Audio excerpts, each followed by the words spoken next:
Drawing board a little bit. New Orleans. It's like It's just not opening often a that you shop. have Very much like French Say Quarter. no. Remind me of. Oh, and there's the pool again. I got we got there Saturday. It's Sunday at 2 o'clock. I see mics are on right now.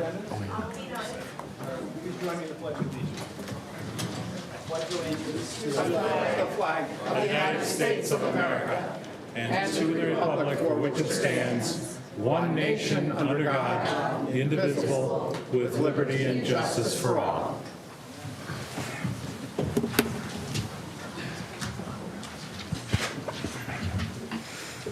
All right, moving on to item 2, approval of the minutes. Did everybody have a chance to look at the minutes from last meeting? Move approval. I have a motion. I have a motion and a second. All those in favor of approving the minutes from last meeting, say aye. Aye. Any opposed?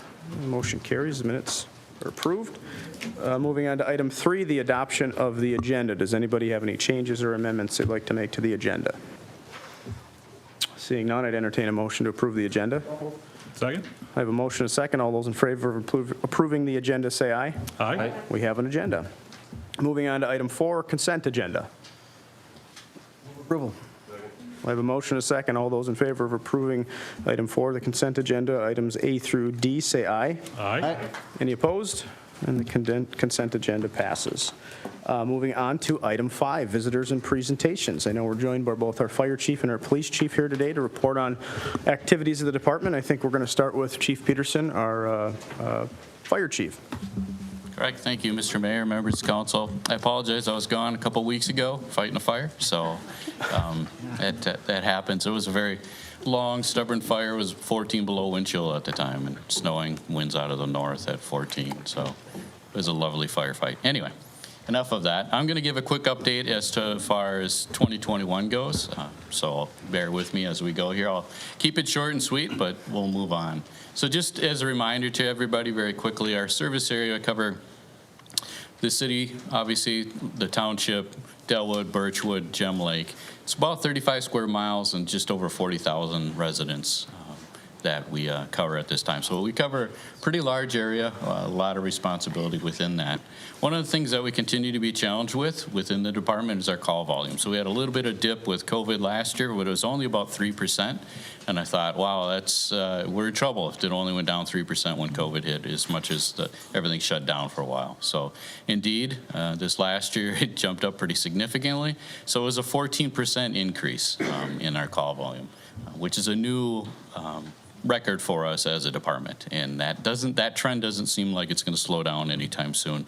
A lot of departments around us had the same or similar numbers as far as call increases, mainly due to medical calls, which I'll get into here shortly.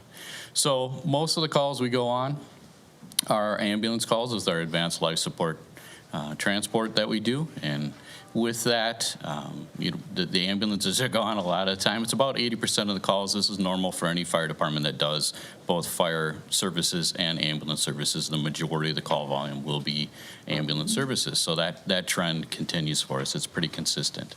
Here's a call by month. So you can see the blue bars are the medical calls, and the red bars are for the fire calls, and it is pretty cyclical. We see this is a very similar pattern that we see every year. And early spring, late fall, there's a little bit of a slowdown, and then it gets busy in the summertime, gets busy around the stress of the holidays, and we just kind of repeat that pattern over and over and over again. So fire calls, of course, are up a little bit in the summertime because people are much more active in doing things, and so that attributes to that.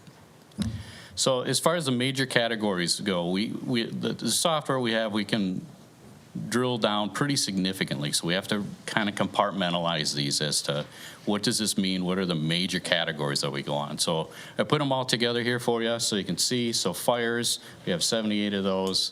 Ruptures, explosions, overheats. You can see all the numbers there. I'm not going to read it to you. You can see the majority of the calls, again, are medical calls. So we're just under 1,000 fire/rescue calls that we did. And then you can see some breakouts as far as service calls, good intent calls. That can be alarms. It can be a lot of different things. So they're pretty broad categories. So the top fire incidents for us last year was building or structure fires.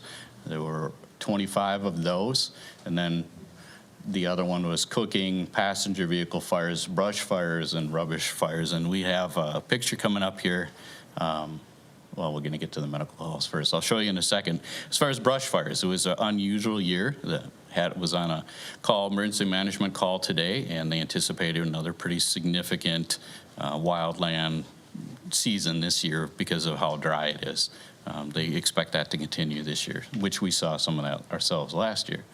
So for medical calls, these are, again, the top 5 categories that were there. So sick person, and this is how we're dispatched. This isn't necessarily what we actually find. So we might get, a sick person is this, but it's actually a cardiac issue or whatever. So this is according to what we get dispatched to. So sick people, falls, a lot of psychiatric patients, breathing problems, and unconsciousness. So lot of very sick people in this area. Our medical direction always goes, wow, you guys get a lot of these, or wow, you get a lot of difficult cases. So the crews do a great job and provide a very, very high level of care. Our response time is 5 minutes, 52 seconds. That's pretty good for the size of area that we cover. That's only for emergency calls. So if we get called routine or it's not a significant call, we don't include that. This is just for emergency calls, just within our response area. So we're getting called all over the place. The EMS system in general, for the ambulance system in this area, in this whole state, is struggling right now. And so we've been called to farther and farther places away because of that. And we rely on them helping us out too when we get busy. So here's some pictures from, this is a fire up in Lino Lakes that we went to last year. This burned over 130 acres, I think, if I remember right. It was a long time ago now. But this is very dangerous in this area because of this, what we refer to as the urban wildland interface. So we have a lot of homes and a lot of buildings, and yet we have a lot of, as you can see, that flare up there where that firefighter is starting, I was there when I took this picture, and it was pretty slow moving fire, and then it hit it, and it was like somebody threw gasoline on it because it just hit that dry material and just took off rapidly. So these things can change very, very quickly on us, and that was a plane that came down from up north, I can't remember, Cambridge, I believe, and was dropping water on the head of the fire, cutting it off as we were fighting it on the ground also. So that's where those pictures came from. As far as mutual aid goes, so us providing help and us receiving help for both fires and for ambulance calls, we helped out others 38 times. And fire received 25 times, so it's pretty balanced. And you can see the medical calls, like I mentioned. We are doing a lot of medical calls, helping out other agencies, and so we're a little off balance there, but nonetheless, they're coming into our area to help us out as well. So that is kind of how the system works. The picture on the left there was a fire actually in Maplewood, and then the picture on the right was a recent fire we had in Gem Lake on a commercial building. Again, 20 below wind chills. We were there for 6 hours. It was miserable. So I'm waiting for better weather, and then these fires can come back around again. So our staffing, we promoted 2 part-time firefighter paramedics. So we got approval to hire 2 additional full-time employees. So we had 12, now we have 14, and that was basically done early last year, or at the end of last year, early for this year, if you will. And so we very much appreciate that. That has helped us out. We promoted 3 people to full-time captains. So we didn't have any full-time line supervision before this last year. So at the end of the year, we were able to promote 3 people to captains. That's really helped with our crews and getting more training done and more consistency. So that helped us out a lot. And then we hired 4 part-time firefighter EMTs that have since that time joined us. So we continue to add people. As far as our department training goes, this is a live fire training, so this is what we did on purpose. This is yet another fire. And so we did over 800 hours of training, and that's training subjects. That isn't how many people we train, so it would be significantly more than that if we counted it per person. But it's a lot of training that we put on ourselves. Included both, fire, EMS, and rescue, all the 3 categories that we do a lot of. We decided this last year to go, we had a dive program for a number of years, and we decided to, after many years of me being here now, we decided that it was time to not be part of that program anymore. And one of the things that I noticed in my time here was that oftentimes the dive operations ended up being a body recovery. And they were very slow, and it took a long time to get that. And there's this program out there called the Rescue Swimmer Program.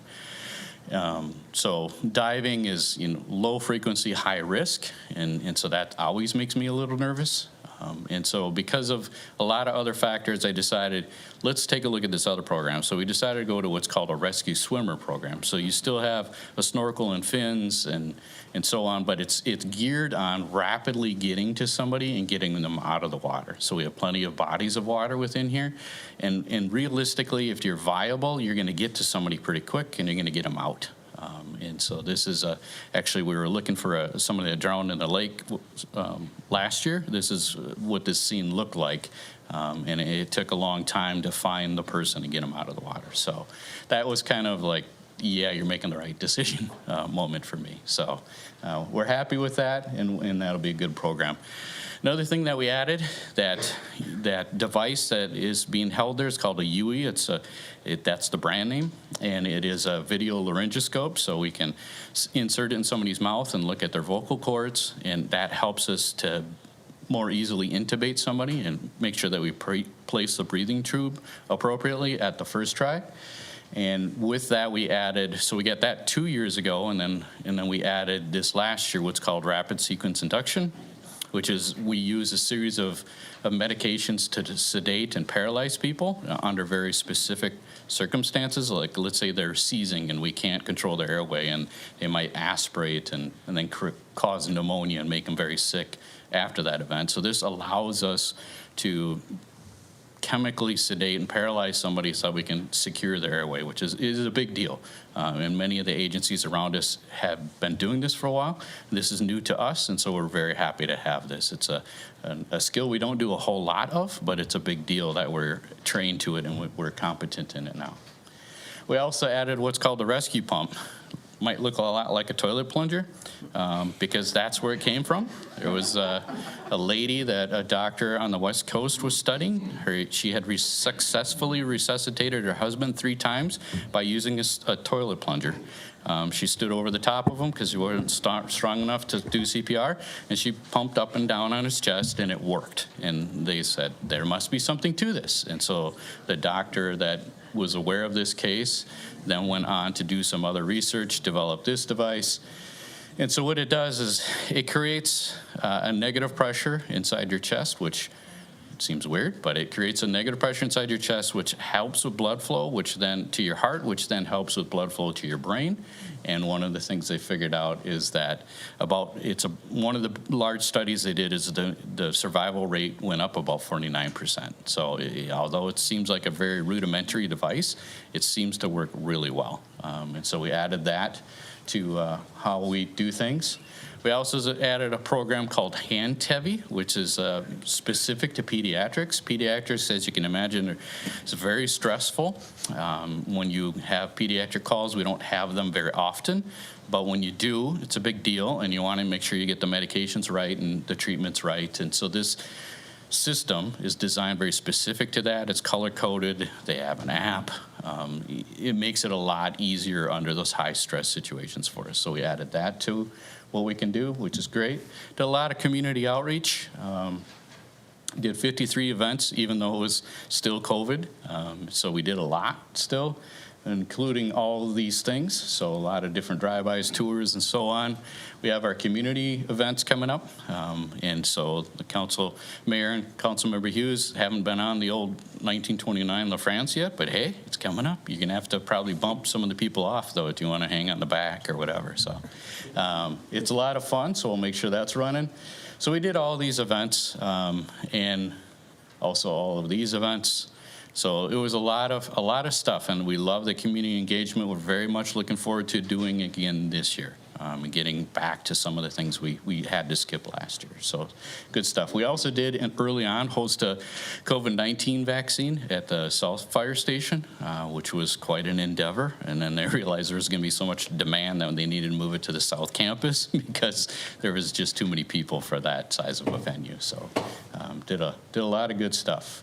The department itself, so we got the new ladder truck, which most of you have seen. I think all of you have seen. And so that was highlighted. The manufacturer, Pierce and McQueen, who's a local rep, asked if we could display it at the State Chiefs Conference this past fall. So we brought it up there and put it up on display. It was very well received, and people really enjoyed it. And so thank you for that. We also made the cover of the State Chiefs magazine for the conference, which was pretty cool for our department. So that's a picture of one of our firefighters at a training burn that we did. And then I received the Fire Officer of the Year award for a population greater than 10,000, which is a huge honor for me personally and professionally. And I really view that as a reflection of all of us. I couldn't have accomplished what I did without all of your help and without administration's help and the firefighters working with me. So I see it as a success on all of our parts, not just me personally. So thank you for that. So that is all I have. Julie's up next. Council, any questions or comments for Chief Peterson? Councilman Walsh. Thank you, Mr. Mayor. Just a couple of statistics that are out there. Just my question is, are we stabilized? You know, when you started, and what is it, 5-6 years ago now, 5 years ago, we wouldn't have wanted to do this presentation with this many people from White Bear Lake in the room in terms of response time and going out for local aid. Because it would have scared people. It would have scared us. I mean, I remember being in that meeting thinking, holy buckets. So 552 on response time, 25 mutual aid calls and fire, 108 mutual aid on. Are we to normal? Do you feel like you're stabilized now? We are. The calls per full-time employee is still very high. And so one of the things we're dealing with now is just stress and then physical exhaustion. Because they're just going all the time. So as far as response, it's pretty good. As far as our employees, the workload's pretty heavy. Okay, thank you. Councilman Edbert. Thank you, Mr. Mayor. Chief Peterson, 3 questions, but I'll ask you to hold one of them till after Chief Swanson has had a moment. So we've had, we have added full-time staff. We've changed our model. In our budget discussions last fall, we anticipate that there will continue to be need for additional staffing. Can you give us an update on what you're thinking, especially in light of, we're continuing to see an increase in the number of calls? What's your sense of where that might be going? So we need to continue to add staff. As far as full-time staff, we continuously try and hire part-time staff, and they kind of come and they go for a variety of reasons. And one of the things, like the last part-time staff hiring, we started with 18 applicants, made 7 job offers. Within 1 week, 2 of them got full-time job offers somewhere else. One of them didn't get through the process, so we were down to 4. And so we just keep doing that over and over, and that there's a lot that goes into that. So to help stabilize that, to continue to add full-time staff will be very beneficial to the department and the people that we serve. Okay. Can you speak to, so clearly the last year has been a really challenging issue, from not just from the issue of community health, but the health of our firefighters. How have we done in terms of COVID, in terms of the stress and burnout that we have seen, need for mental health support, et cetera, et cetera? Where are we at? What are we doing? Where's that going? So we have a lot of support for the staff, and when we interact with them a lot. Is a very stressful year. They're tired, they're stressed out, but they keep going. We have a good support group, both professionally and personally, and some of the staff have, you can see it, and some of them I've talked to personally, like, you don't seem like you're doing okay, and I got some things, and we talk through it, and they're still here, and they're okay. But it is a never-ending issue, that chronic stress, if you will, that they deal with. And we want them to maintain good coping mechanisms as far as how they deal with that. So we're doing okay, but every one of them would look at you and go, it's been a tough year. Okay. So the question that I would like you to address afterward, and Chief Swanson, maybe this will be a cue for you as well. In terms of our community, where are we at on mental health support, the ability for us, for our firefighters, for our police officers to be able to access professional support in those cases where it's clear that there's some type of mental health issue going on? Where are we at on that? We added that a few years ago. I'm just trying to get a check the pulse on that one. Okay. All right. I'll wait till Julie's done. Very good. Thank you. Councilmember Jones. So all that, plus a 14% increase year over year, you and your department deserve the hardware that you got home, so thank you. Thank you. Appreciate it.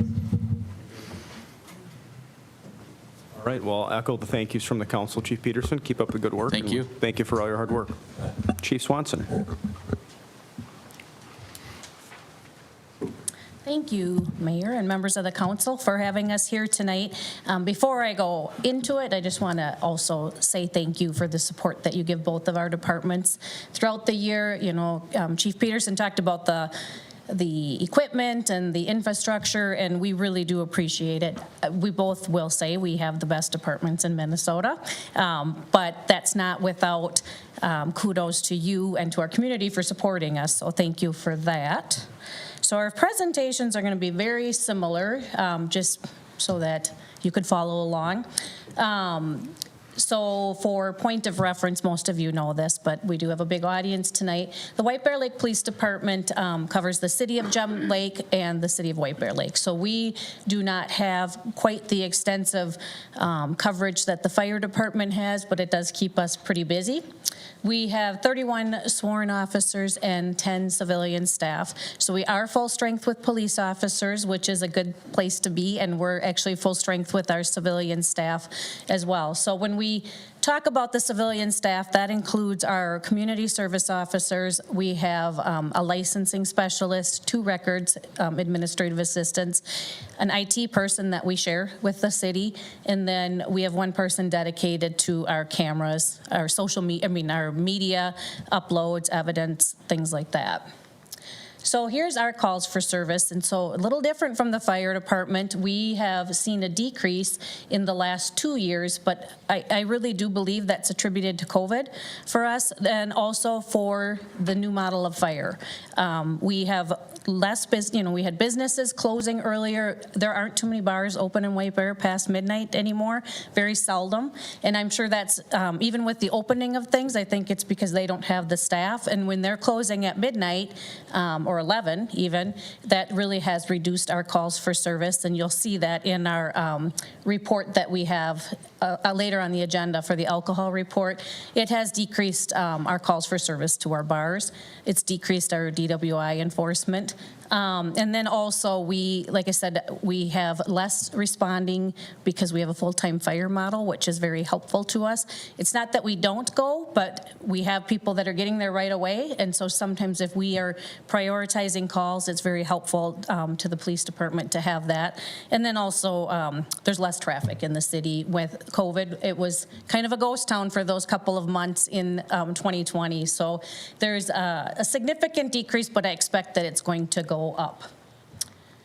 So here are some of our major calls for service, or maybe the ones that are of interest. And I have traffic stops on there on the top, because when you read or hear about high-profile incidents involving the police, they tend to be with those traffic stops. So, and we do a lot of traffic in our city. We've talked about it in work sessions because there's been some changes at the county attorney level of what they'll charge or what they want us to be doing, but we still find it very important in our community to run traffic stops, and it's a great way to find some other things that do improve the quality of life within our city. And you'll see there that of our traffic stops, half of them are verbal warnings. So only half the people are being cited on average.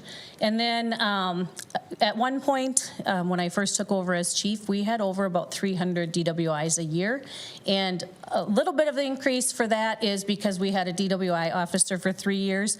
But again, the bars are closing, Uber's around, people have become much more responsible. They found out how expensive a DWI is.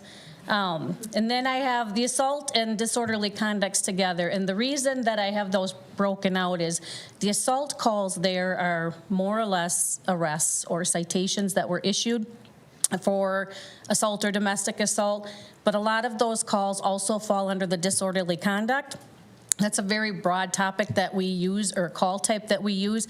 It might be that we go to a fight at a bar, or there's the panhandlers on the side of the road. Those all get classified as disorderly conduct, and sometimes they rise to the level of an assault, and sometimes they come down and become one of those people in crisis. So it's just a very generic type for things being a problem. The thefts are high, and the best defense for that is lock your cars, leave nothing in them. And then you'll see the catalytic converter calls. That's extreme. We never had those 2 years ago. They're not all thefts. Sometimes that's somebody believing their catalytic converters being stolen. It might just be things that they're seeing on their surveillance, but a good chunk of them really are catalytic converter thefts. Then the burglaries are pretty consistent. Auto theft, we're doing pretty good. Agencies around us, the Sheriff's Department has an auto theft task force dedicated to that. Roseville Police Department has that. We just don't have the need, obviously, for it, but we have the benefit that they assist us when we have those incidents taking place. Robberies are, for those that aren't familiar, robberies are of a person. So, a lot of people will say, I've been robbed in my house. Unless somebody confronted them and took something from them, that's a burglary. So we had about 7 robberies. And then that last one is the person in crisis. And so what I want to just mention with that is that's basically a mental health call. Those are the ones that eventually get coded as a person in crisis. But I would say 25% of our calls, maybe even 30%, really are with somebody in crisis. It just might mean that the call then becomes an assault call or something like that. But we do see a significant amount of people in crisis, and I'm going to have that in a future slide that we'll talk a little bit about the services that we offer. So something that's pretty big that you have not heard from me before is the drug overdoses.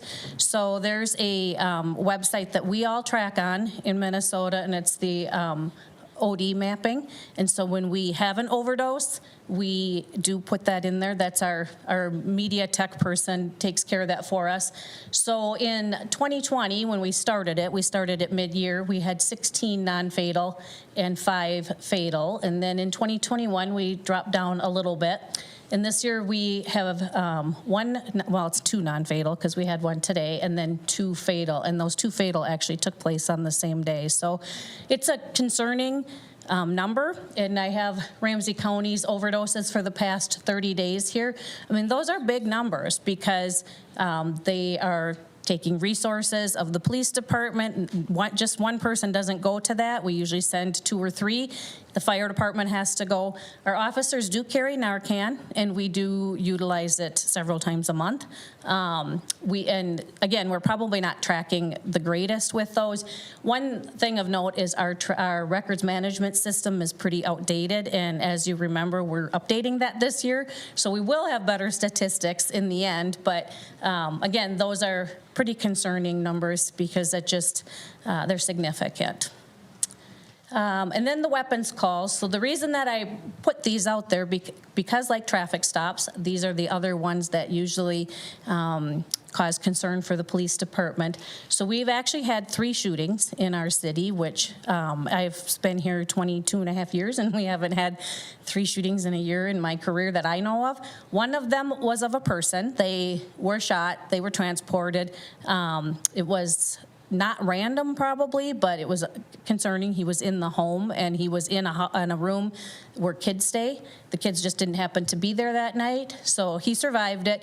We are still working that case. And then we've had 2 other shootings. One was in a parking lot. Well, actually both were in a parking lot. One was in a parking lot of an apartment complex and one was in a bar parking lot. And then we've had 6 calls where there's been traffic stops and there's been firearms recovered and then there's been charges for that. So of those 25 other weapons calls, there might be guns on traffic stops, but maybe it's somebody with a permit to carry, or, you know, there's mention of a gun. But those 6 were actually traffic stops where a police officer recovered a gun. And I just think it's of note because those are not the calls we want. So the 25 other weapon calls tend to be where maybe charges weren't filed in a gun call, or they had a knife or some other type of weapon. So staffing, for most of you, you've seen our people come through here, but for some of the newer people, we had 1 officer retire and then 1 left law enforcement, which I'll get to in a minute, and then 2 left for other departments. So we hired the 4 new officers, which were Officer Dillon, Officer Yabi, Officer Dolman, and Officer Carey. And then we continue to recruit our CSOs from Century College, and we just had one start about a week ago, so she'll be delivering your packets from now on. But that is probably one of the bigger challenges in policing. I think the biggest challenge is public safety officials don't always feel the support that they used to feel, and things are changing, and it's an uncertain future. But the biggest next concern is staffing. When our big departments in the metro here are recruiting and hiring, and they need to be hiring 200 and 300 officers, and they're only getting 75 applicants, that's a concern. We are doing okay, and I think it's probably because of our feeder program from Century College. We recruit our CSOs in the law enforcement program. I've talked about this before, but if they're a good student, they're probably a good employee. And so we have the luxury of knowing that with people teaching at Century, and it's worked out for us. And at that level, we train them to be what we want them, what our department should look like. So it's been a very successful program, which is why sometimes when we're up here with swearing-ins, they're very familiar faces to you. And so we do have people leaving law enforcement. That retiree worked for 37 years, I think, so definitely he rode all of the highs and lows of law enforcement. But the one that left law enforcement actually went to the post board, and I think part of it was because of the climate of law enforcement, part was family. I mean, it's a taxing job, as Chief Peterson talked about, and it's stressful when you have kids. And then 2 left for other departments, and that's just a product of where we're at when you're a new officer and you're going to be committed to nights for 6 years, and the neighboring agency is hiring and promising you day shift. I can understand why somebody would go. So we lucked out. We got 4 great new officers, and we're very proud of them.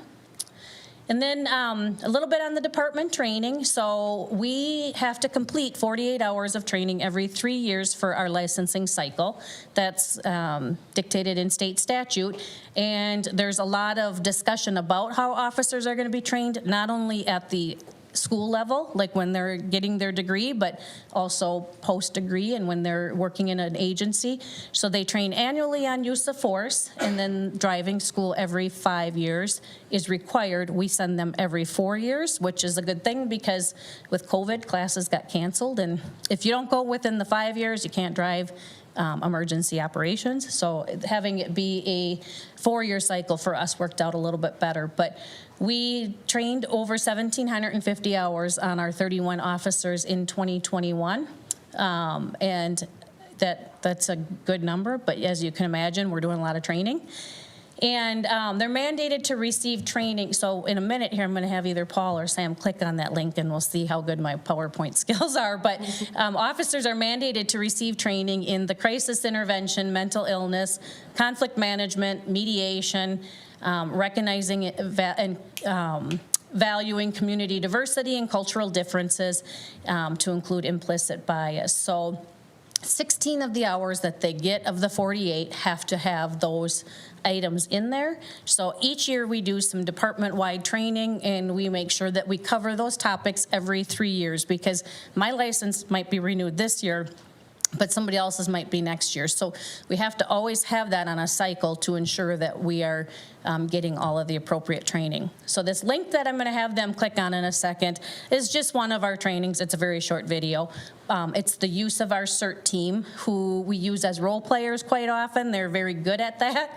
I think they took it a little far there, but we trained on mass demonstrations last summer to figure, just to be ready, some tactics to make sure that we're allowing people the freedom of speech, the freedom to protest, but at the same time keeping us safe. So let's see if it'll work. I don't know.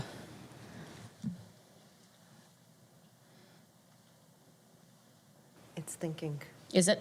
Okay. If it's thinking, it might not come up. But looks like it's going to go. It should. It will, but we might have to do one thing. It's going there, but not there. If it's too much, I don't want to take all night on technology, because it could be operator. You can see it, but it's not up. Oh, on the screen. that's fine. There's a flip thing you gotta do. I can certainly email it out at some point. Yeah, we'll just move on. Well, now it won't let me move on. Hold on, no. Should have been hostage training. All right. So on our animal control, we have that's another piece that has always changing, and quite honestly sometimes causes me some stress. We do our own animal control, typically with our community service officers. About 3 years ago, we were with Hillcrest Animal Hospital. They stopped doing that service, and we were left to find somebody new, and everybody said no. So we lucked out and got St. Paul Animal Impound to take our pets, which is awesome. They did a great job, but with the challenge everybody has, they have staffing issues, budget issues, so they recently gave us notice, and now we will be starting with the Woodbury Animal Humane Society in about a month. What I just want to highlight with that is when we changed, actually Captain Henry's idea was to put these pets on Facebook, and sometimes we really personalize it because they're not lost, it's just that their owners are lost, and they're fine, they're having a good day, but their owners probably are not. So we do have a lot of pets returned that way. I think that it's becoming, and a lot of departments are doing this, and I think people know if you've lost your pet, you should probably just go look on Facebook, and you'll probably figure out who they're hanging out with. So it's really been successful. We probably only bring one animal down every 2 months, which is great. So that's successful because it's stressful for the pet. Well, not really the pet because they're having fun, but mom and dad. The community outreach, I'm not going to go through all of them. We do the majority of the ones that the fire department does, unless they're just really fire department ones. But these are the picture on the right there is from our Donuts with the Cops at Gem Lake Golf Course with the kids. And then we do one also at the farmer's market, those are my favorite ones, and it's not because there's donuts, it's just, those are fun events. Touch a Truck's coming up, you'll hear about that, it's May 12th. And the bike rodeo is June 11th, and then we have all these other ones. So we have some great community interaction with that, and we appreciate the support that we get. And most of these that are done with, like the floats with the fuzz, it's Tallies that donates the floats. The Donuts with the Cops have always been donated by Grandma's Bakery. We've had Pizza Man do a lot of donations. So we're very fortunate because our businesses want to help, and it just makes us get to bring the treats and look good. As I said, we do a lot of recruitment through Century College, but we do participate in recruitment fairs at community events and the colleges. One of our other big ones is Hennepin Tech, because that's where they go for their last semester of school. And we try to go there and wow them into coming to the greatest community in Minnesota. And then I just want a quick touch on the partnerships with Northeast Youth and Family Services. So when I talk about those people in crisis, we do what we can, but 4 years ago, sometimes the only solution was to put them in jail to try to keep them safe and keep their families safe.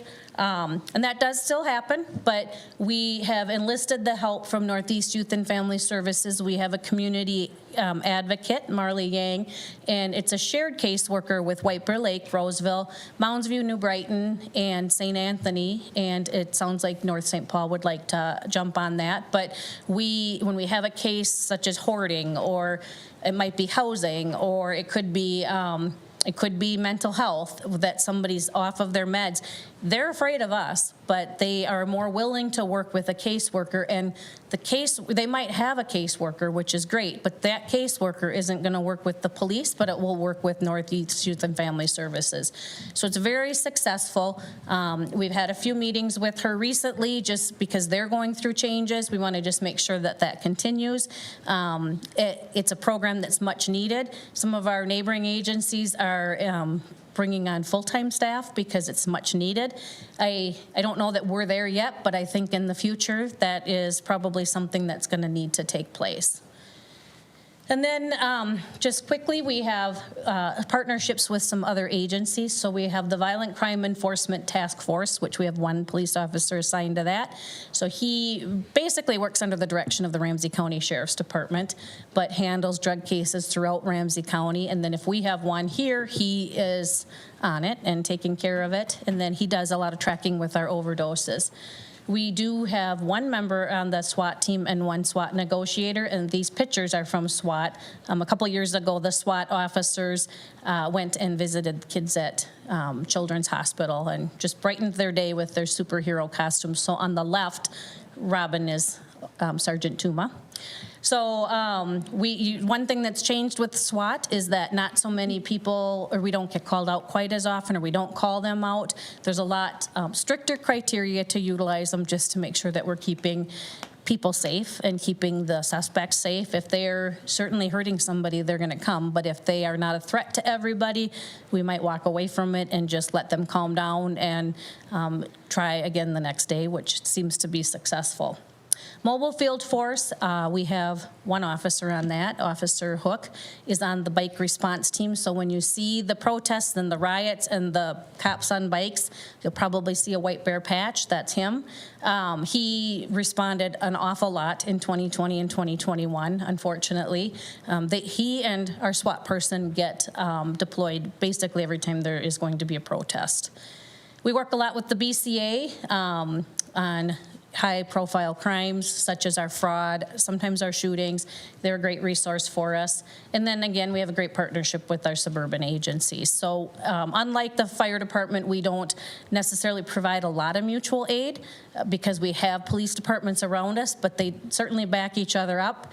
And when needed, you might see somebody from North St. Paul here, or we'll go to North St. Paul. It doesn't happen often, but obviously we're there to help each other, which is something that in my career, even in the 8 years I've been chief, I think has really improved. So it's great to see because we're all in the same goal. And then I think this is my last slide, but we hosted a Citizens Police Academy last year, which we do every year in the fall. Our CERT team started last night. We have currently 80 members, and I think there were 18 there last night starting. So you'll see them at the parades, at Market Fest. They have the high-vis vests on and the yellow shirts with the green tents. Triad is our senior citizens. I know that you've all seen them at volunteer recognition dinners. They're going strong. I think COVID was very hard for them. They're all senior citizens, and it was very hard to not meet. But that's a partnership with us, the Sheriff's Department, and Senior Services. And then lastly, we have our police reserves that donate about 2,000 hours per year, which we're really lucky. And then hopefully they become police officers for us someday. So that's all I have. Just to highlight your question, the services that yes, the police officers and firefighters are under extreme stress. The city's really supportive of our departments, and we have a mental health caseworker assigned for our department. So separate of Northeast Youth and Family Services, she is there for our community. We have a consulting firm that works in mental health that works specifically with public safety officials. We bring her in and her partners into roll call. They give presentations. Officers can go there as much as they need. It's not required right now, but we're just trying to figure the program out. Some agencies require a once-a-year visit. We're going to that. It's just trying to figure out what's appropriate, but they're a great provider. They will, when they come into roll calls, they highlight their services, but they also give some tactics for better sleep, officer wellness, family wellness. They're open to families coming with. So it's definitely a topic that we always need to pay attention to. But we're fortunate because the city has an employee assistance program, but we do need something in public safety specific to our public safety officials so that they have the appropriate services available to them. We never know if they go unless they're in crisis mode and there needs to be further intervention. But if they just want to go and talk about some things or some marriage issues, the city just gets a bill that they know they serviced one officer, and that bill actually goes to somebody outside of the police department, so we never know, which is, I think, the best part of it because it gives them that anonymity, but at the same time, it's a service to them. I hear good things. I mean, people have said good things. I think there's trust among our people for the program, but they are a group that is used to fixing problems and fixing everybody else's problems, so sometimes it's hard to ask for help yourself, but certainly we're providing them with as many tools as we can. I don't know if you had anything to add to that. No, did a great job. So any other questions? Council, any other questions for Chief Swanson?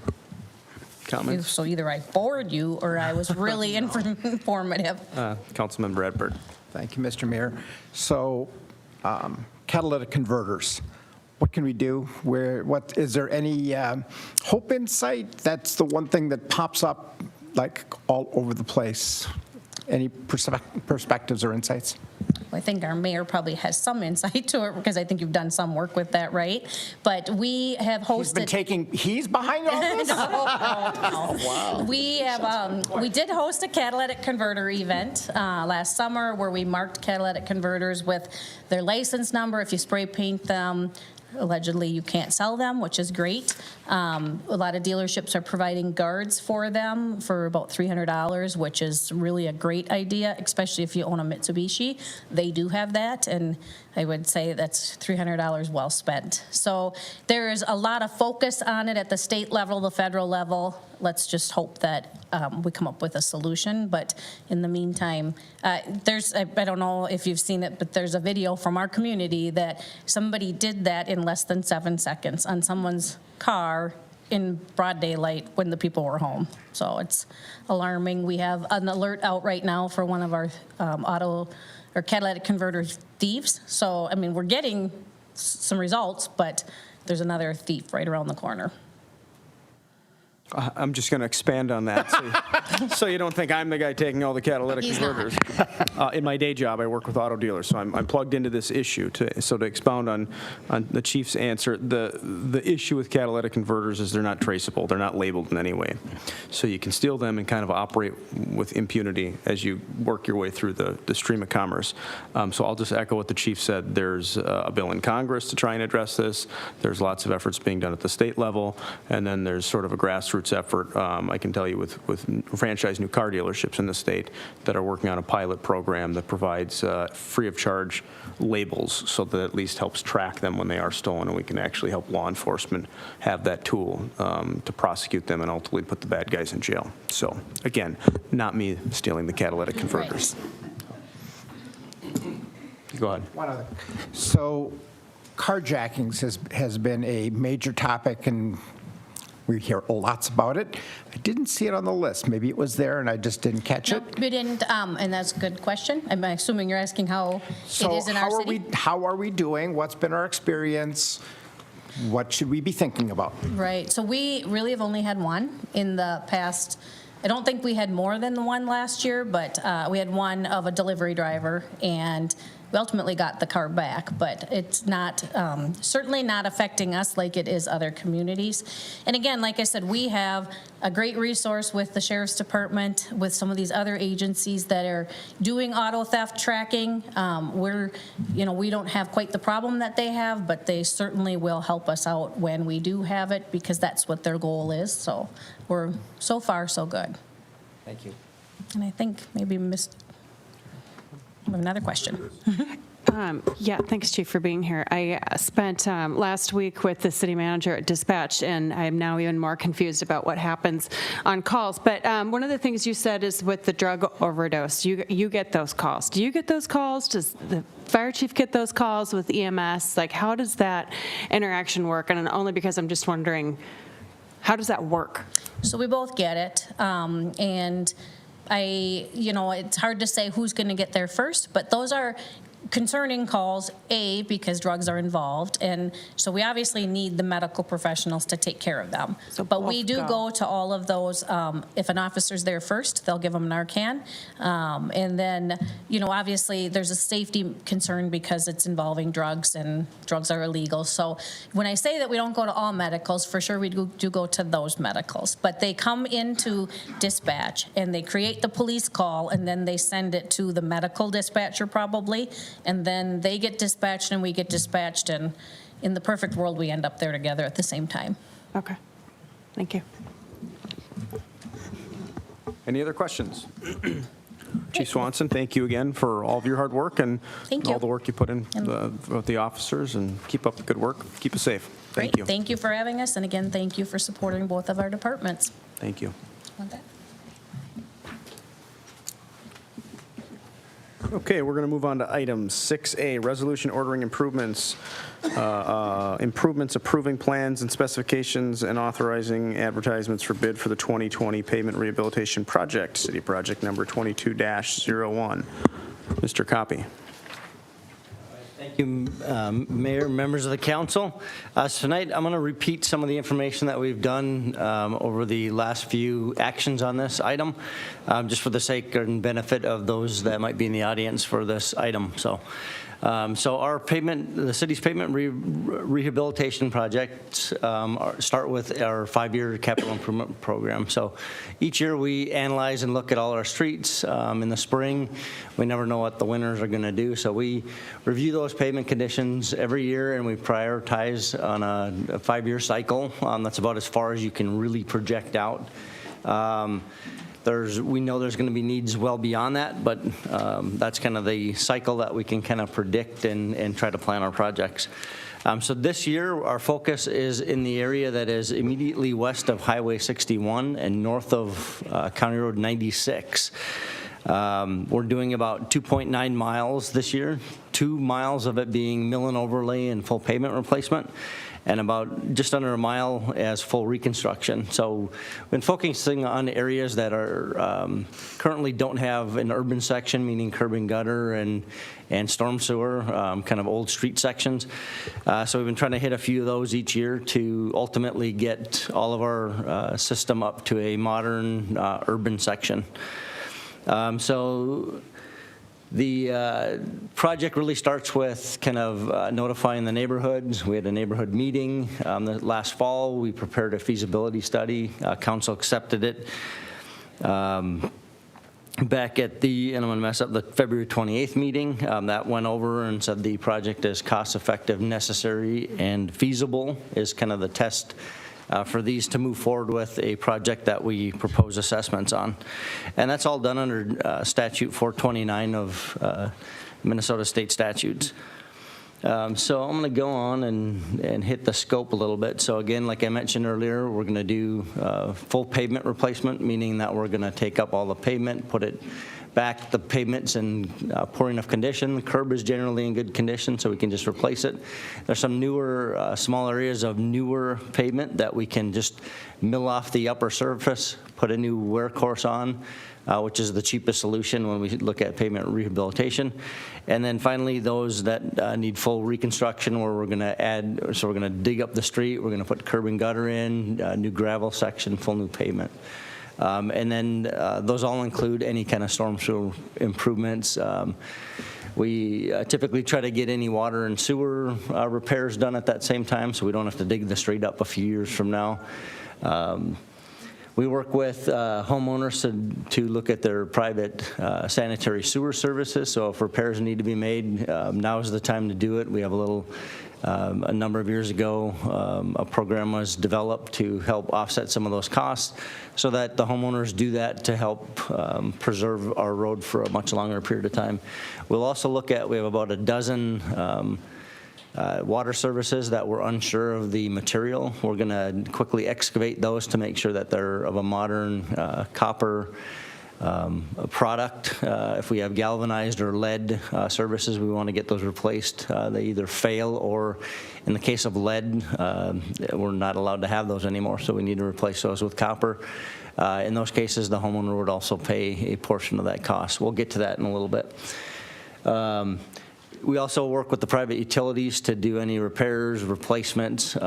This project was scheduled back a number of years ago, so the gas services and mains were replaced in this area already, so just minor repairs that we're aware of that the utilities will complete. And then one thing that I will also mention, 4th Avenue is part of our municipal state aid road network, where we receive state gas tax dollars, certain roadways that meet criteria. 4th Avenue between Highway 96 and Birch Lake Avenue is one of those. It's not wide enough to park on both sides, so we officially have to adopt parking restrictions.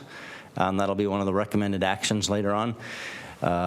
Basically restricting parking to one side. In this case, we're going to restrict parking on the west side. It currently is already on the west side, so we propose to remain there to keep through from 96 up to Weber to the north. We're going to switch it to the east side because a proposed sidewalk extension needs to be right behind the back of curb just due to right-of-way limitations.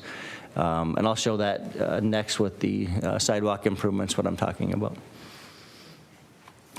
So the next quick, as I mentioned at our last meeting when we presented the feasibility study, our comprehensive plan lays out a great network of pedestrian improvements. I really saw, over the last several years, we've seen just a huge uptick of people getting out there using our sidewalks, trails, connecting, major elements of our community. In this case, we have Birch Lake Elementary, we have Serenity Senior Care, we have Yost Park in the neighborhood, so we have a whole network of, I'll call it places of interest. We have a current trail along County Road 96, we have a trail along Birch Lake Avenue. There is a project that is being worked on by the county, and it's in the design phase on Otter Lake Road, which would install a trail from Highway 96 up to 4th. So that being said, we're kind of lacking those sidewalks and pedestrian connections. If you go down Google Maps, there's actually one of the street views of 4 kids walking abreast with the crossing guard, walking right down the middle of the street because they have nowhere to walk. So those are the reasons that we look at to add those pedestrian improvements to connect the neighborhoods to the adjacent trails. They don't necessarily need to be on all of the streets. You can see some of them are lower volumes, but Florence is a major connection. 4th Avenue is with our park, Serenity, kind of a mid-area connection. So I'll go through each of the 3 areas that we plan to add sidewalk improvements. The first one is 4th Street.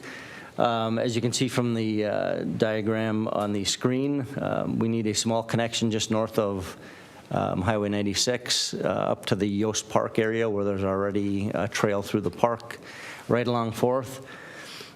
Next up is Serenity. Serenity basically has a sidewalk that goes all the way around their project area, or their area, so we wanted to connect that in so those folks can get to the park, can get to other areas. And then there's a small connection up on the north to get us up to Birch Lake Avenue. So about half or a little bit more of that area is already have sidewalk on the east side.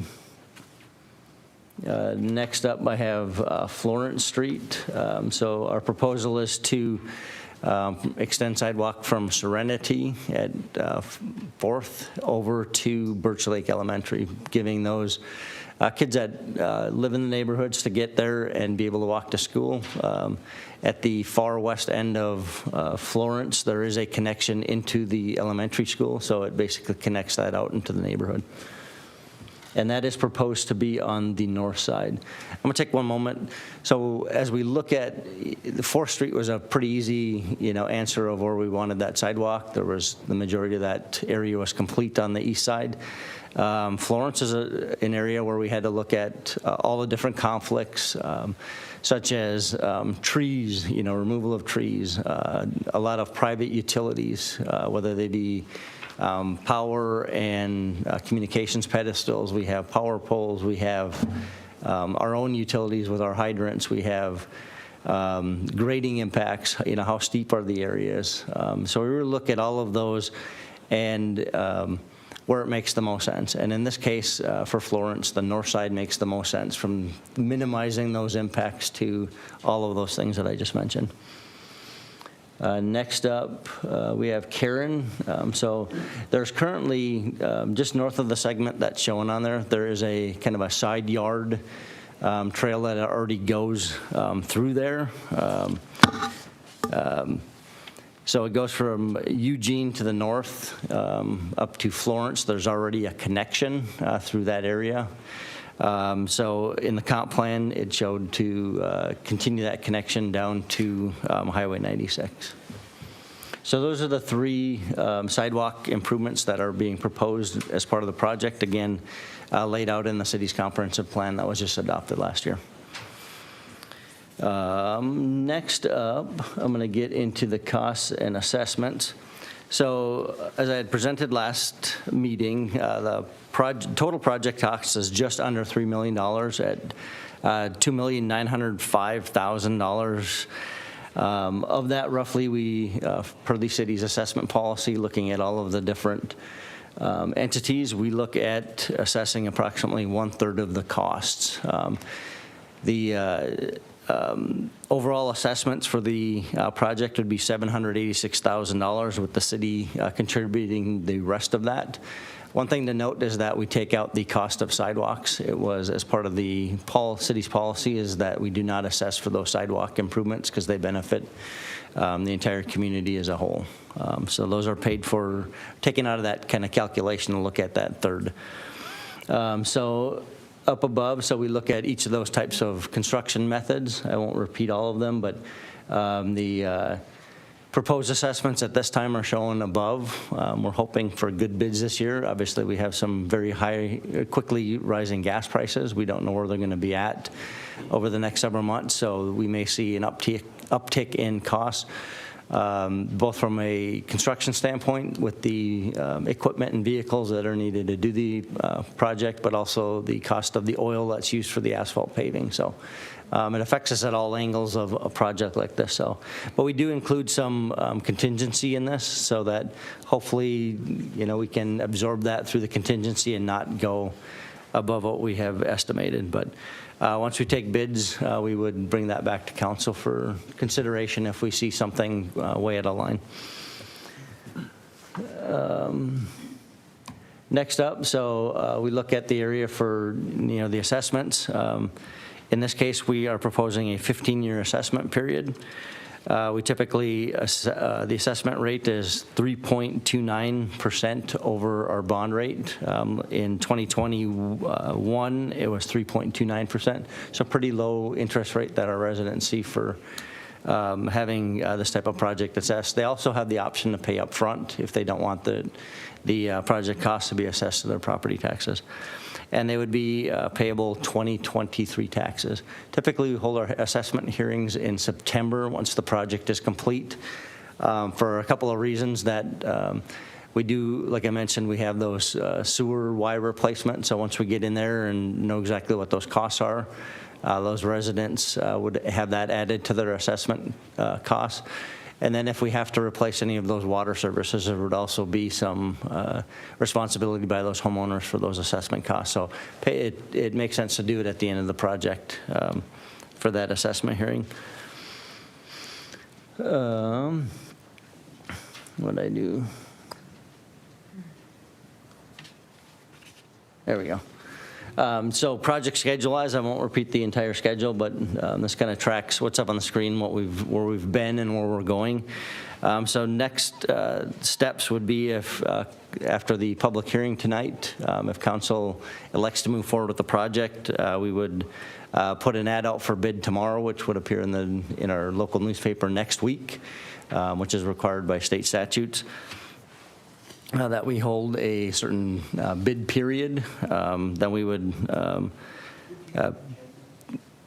project, or we would anticipate opening those bids in the end of April and award in May, and start construction in May as well.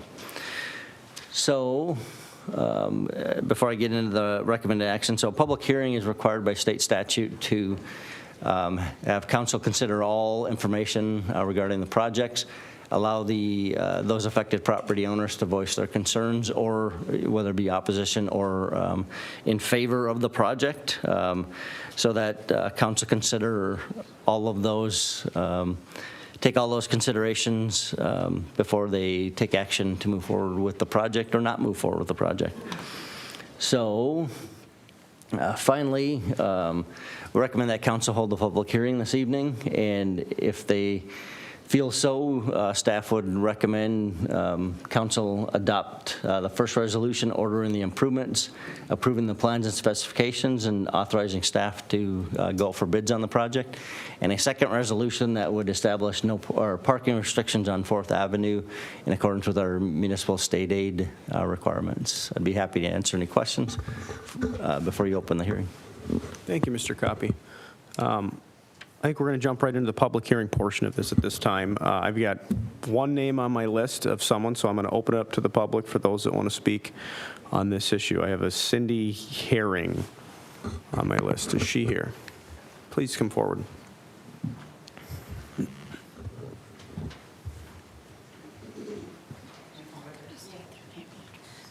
We live on Florence, and we are very opposed to the sidewalk that's being proposed to put in. I have lived on this property for 36 years. There's never been an instance of anyone being injured. All of our children have gone to Birch Lake.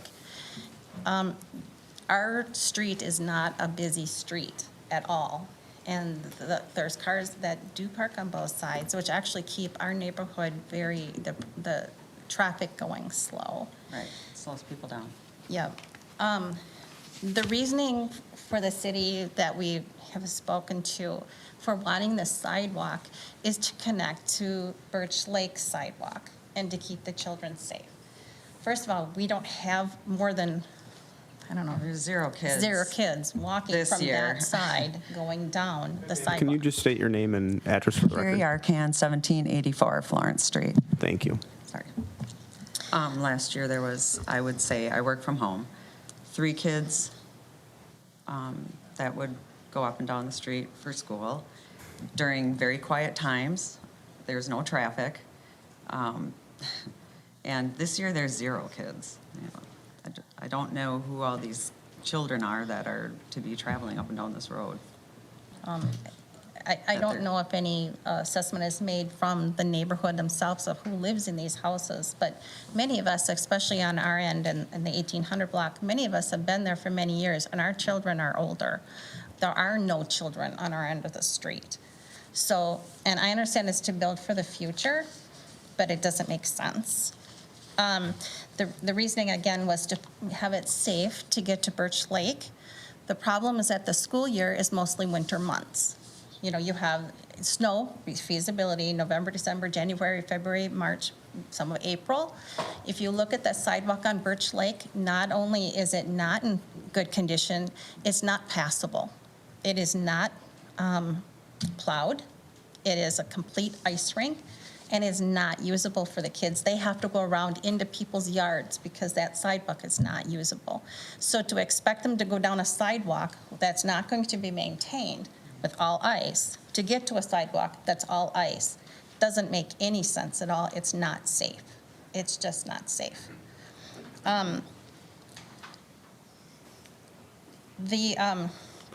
We're being told that the city is going to maintain these sidewalks. But if you look around White Bear, I ran a daycare out of my home for 23 years. I did extensive walking with these kids at all weather. Very, very few of the sidewalks in White Bear are passable.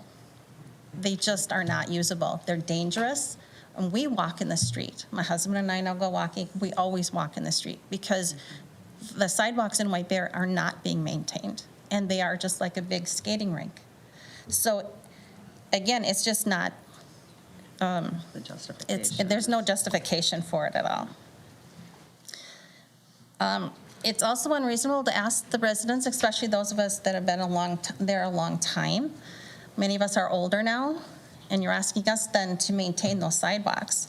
I know when we had first looked at properties many years ago, we purposely did not pick a street that had a sidewalk because a sidewalk told us two things.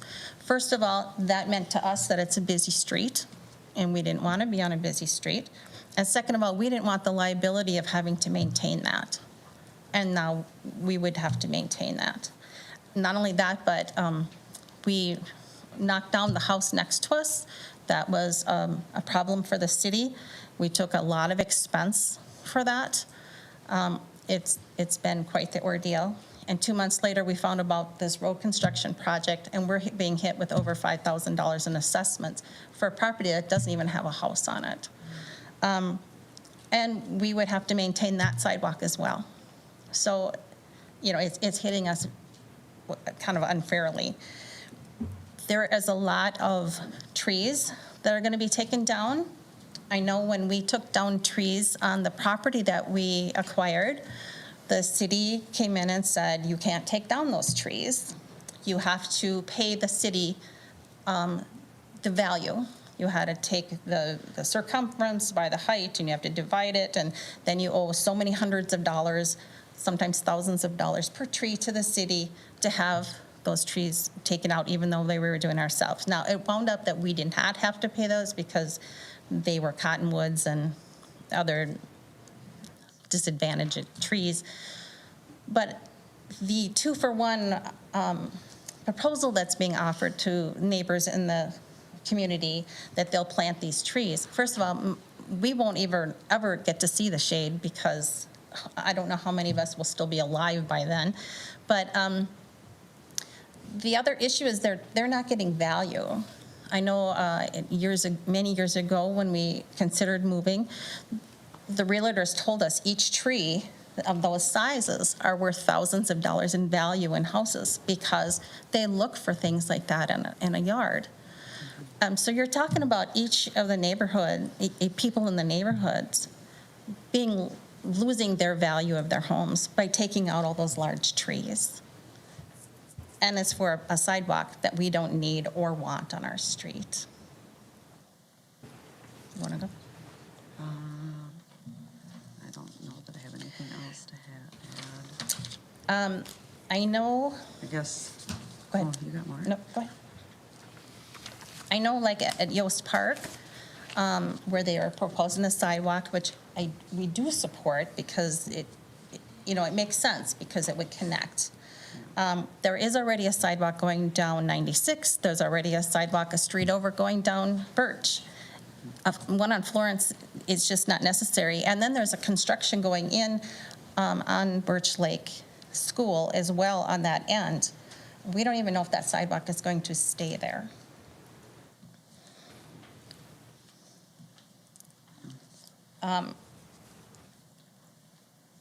If the city is concerned about speeding cars, which hasn't been brought up, but if they're concerned about that, I think the resources for a sidewalk would be much better spent having someone patrol people going through the stop sign at Yost Park, because there are a number of cars that just go whipping right through that sign.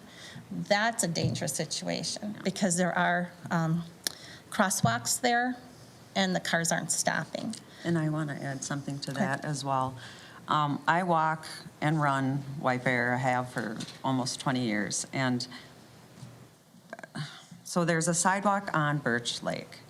And what I notice on Birch Lake Street is because there's no foot traffic, there's no bike traffic, there's nothing down on the road. Cars, the speed limit is supposed to be 30, 35 max, and I see people just fly down that street because it's just wide enough and open enough. There's no concern, and on our street, that's what I'm afraid will happen. When I first moved in, I noticed that there was a lot of speeders down our street, and I called the city and complained about that. And things, I think more people moved in and started parking on the road and slowed traffic down somehow, but yeah, a sidewalk just kind of encourages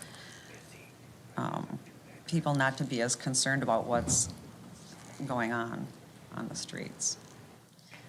One of the things that I don't think was also considered about taking, that property for the sidewalks is, I know we have an irrigation system under there, and all of that would have to be torn up. And again, I'm assuming that's going to have to be at our cost. So it's causing a financial issue for the homeowners, because we're not the only ones that have an irrigation system that comes up to the road. And so I'd like that to be considered.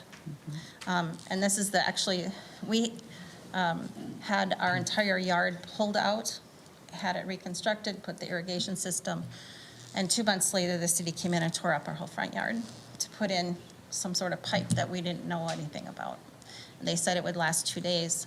They left a pile of dirt on our yard for 3 weeks, ruining all of our grass. And it's been a big expense for us, and we just don't feel like we need to go through that again. I have a question as far as when they get proposals, and with inflation and the increase in gas and raw materials, is that going to increase the burden on us? Because we're already being tapped this year for sure. Mr. Coppy, can you speak to that?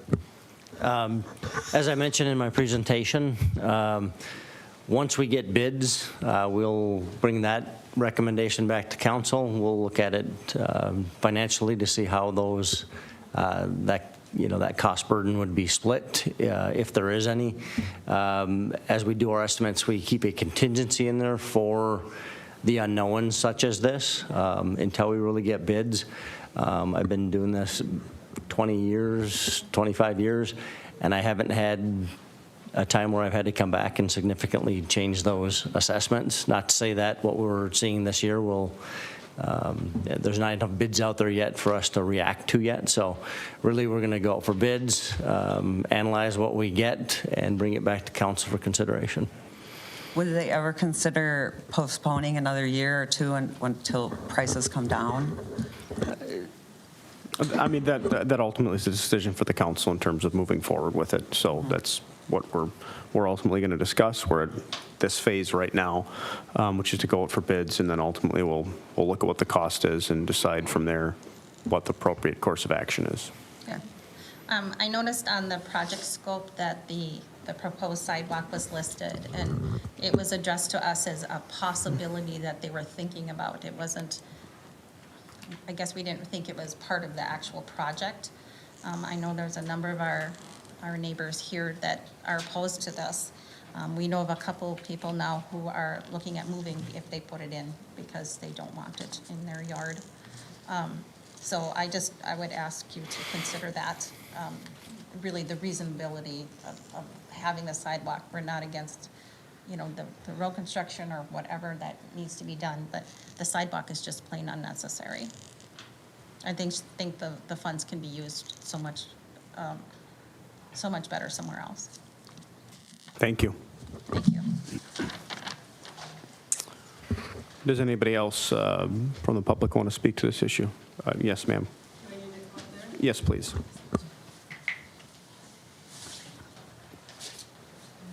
And if you could state your name and address for the record. My name is Ellen Titus. My address is 4579 Carolyn Lane. My neighbor will never talk to me again, but I'm in favor of those sidewalks.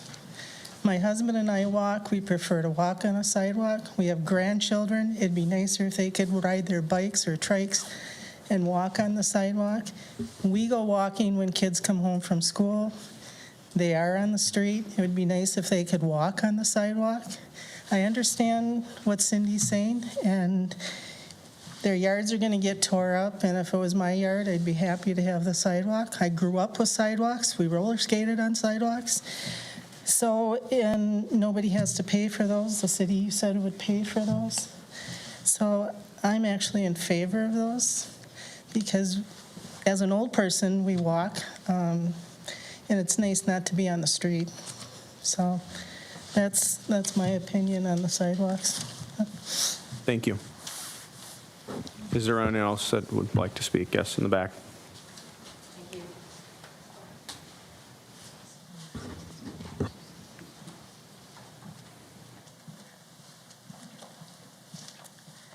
Inga Christensen, 1723 Florence Street. Thank you for your time and for letting me give my opinion. I'm with the two ladies over there on the right. I have been living there 6 years, and there's almost no traffic on Florence Street and don't see a need for sidewalks. So I oppose the sidewalk, so hopefully you vote no. Thank you. Thank you. Is there anybody else? Yes, please. My name is Emily Otis. I live on the far west cul-de-sac of Eugene Street, so my property is not directly affected by the sidewalk.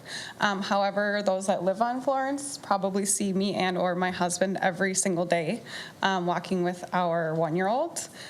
So we plan to live here for a very long time. We have one child. We hope for more. We use the Florence Street every single day.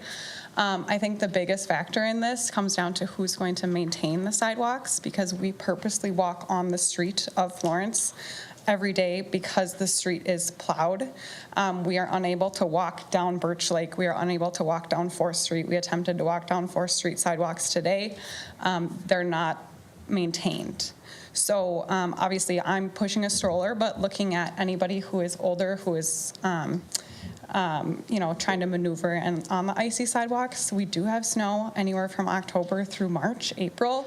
I think if those sidewalks are not regularly maintained by somebody who is going to be out there every day, that it snows, then it's not going to be worth it, because you will still find me walking in the street on Florence every day, even if there is a sidewalk, if it's not maintained.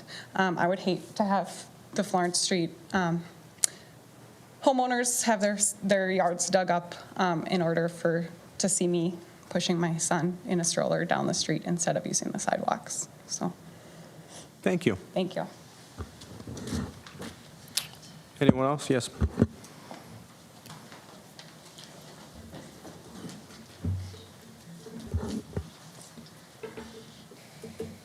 My name's Mark Keller. I live at 1749 Florence Street, and I'm retired. I look out the window all morning long, all day, and there are no kids going down that street. Occasionally, if it's a nice day out, they'll be down walking from home from school or something, and they do have crossing guards and everything. So as far as walking 4 abreast, I've never seen that, but I think there's adequate safety precautions if they do decide to walk. And I don't know, there's people walking their dogs down the street, and I've talked to them, and they don't have any problem with the traffic or anything else, and we never had any issues at all, so I don't want the sidewalks. Thank you. Anyone else? Yes.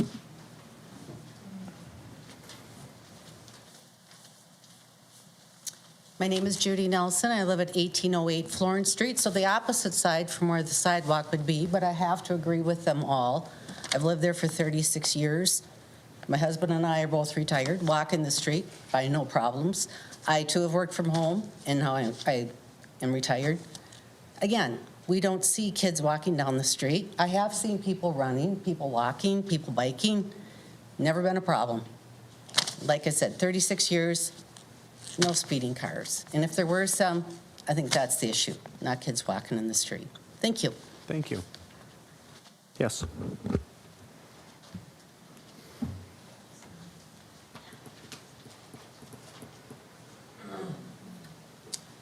Hi, my name is Catherine Keating. I live at 1792 Florence Street. I am on the side that would not get the sidewalk. However, I have worked out of my home. I've lived there since 2003. I've worked out of my home for most of those years. And literally, it's a great place to work out of your home because it's a quiet street. When my husband and I looked for a place to go, we moved there because there wasn't a sidewalk. It is a quiet street. Mostly you see people walking their dogs on the street. You see people going for walks. I personally feel adding a sidewalk is going to invite much more traffic. And I myself would be opposed to that, just due to the fact that there have been instances where there have been people necessarily across the street from me that there were some questionable things going on in that house. We, as a community, oppose that, called the police. Our street is a beautiful street. It's a wonderful street. It's quiet. And I would appreciate it if it would remain that way. I feel bringing a sidewalk in is just going to invite more traffic and things like that. So anyway, thank you. I appreciate your time. Thank you. Anyone else?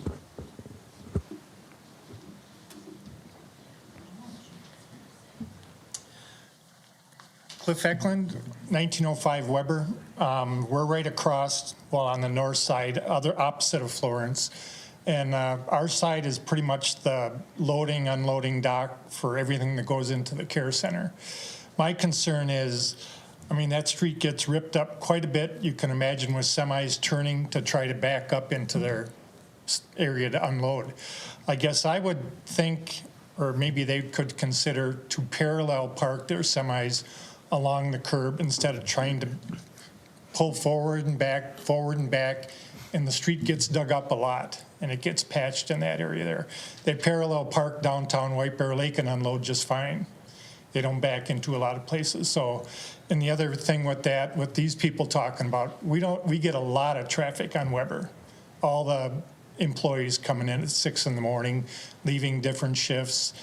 But when not too much in the winter, but when the people from the care center get pushed in wheelchairs or they go out and walk, they got sidewalks all around Serenity.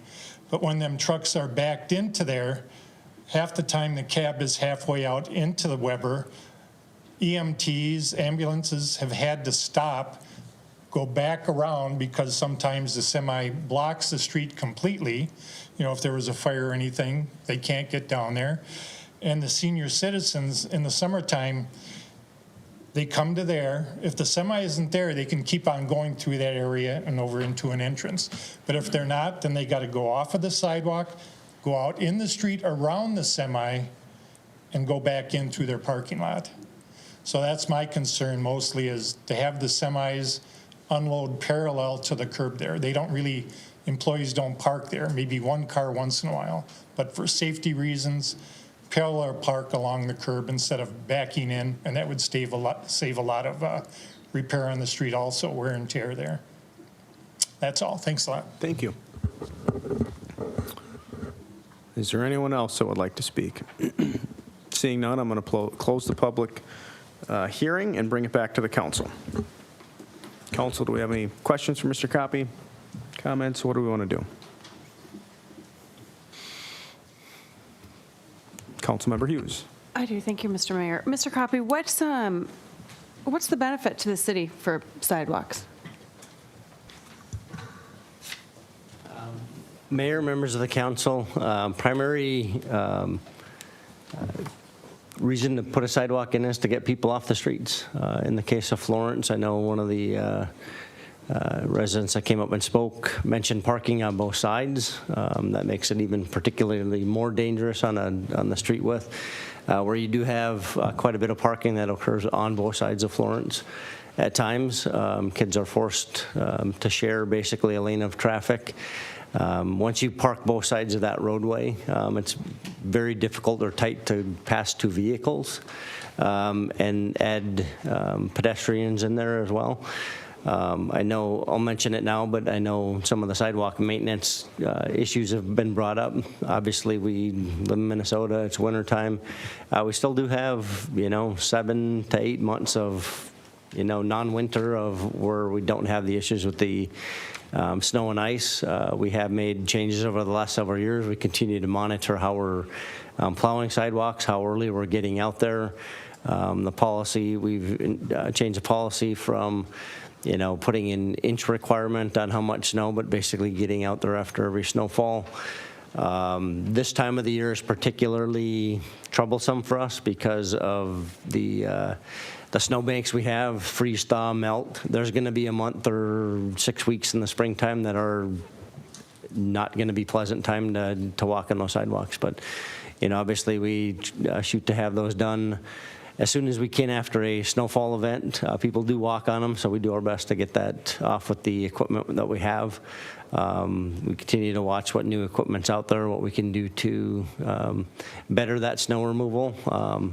I think we've made strides over the last several years on some of our practices, but still strive to do better. I know you've been, sorry, can I ask another question? I know you've been doing this for a while, and this isn't the first time you've heard complaints about a new sidewalk.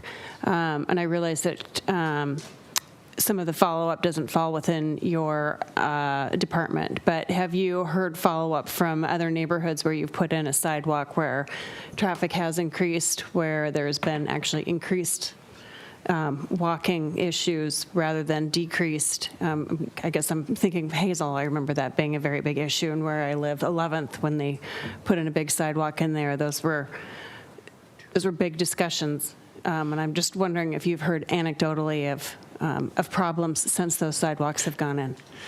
Mayor, members of the council, I've put in many miles of sidewalk in existing neighborhoods over my career. I've not heard of, especially, not knowing what type of traffic they had meant, but I've never seen an increase in vehicle traffic on a street just because there's a sidewalk. However, there will be an increase of foot traffic, obviously, and most of that in my career anyways has been, at least anecdotally, those in the neighborhood that begin using the area because they have that facility at that point. Many people don't get out there and walk. Even the folks at Serenity, if they're out, they're limited to walking around their building.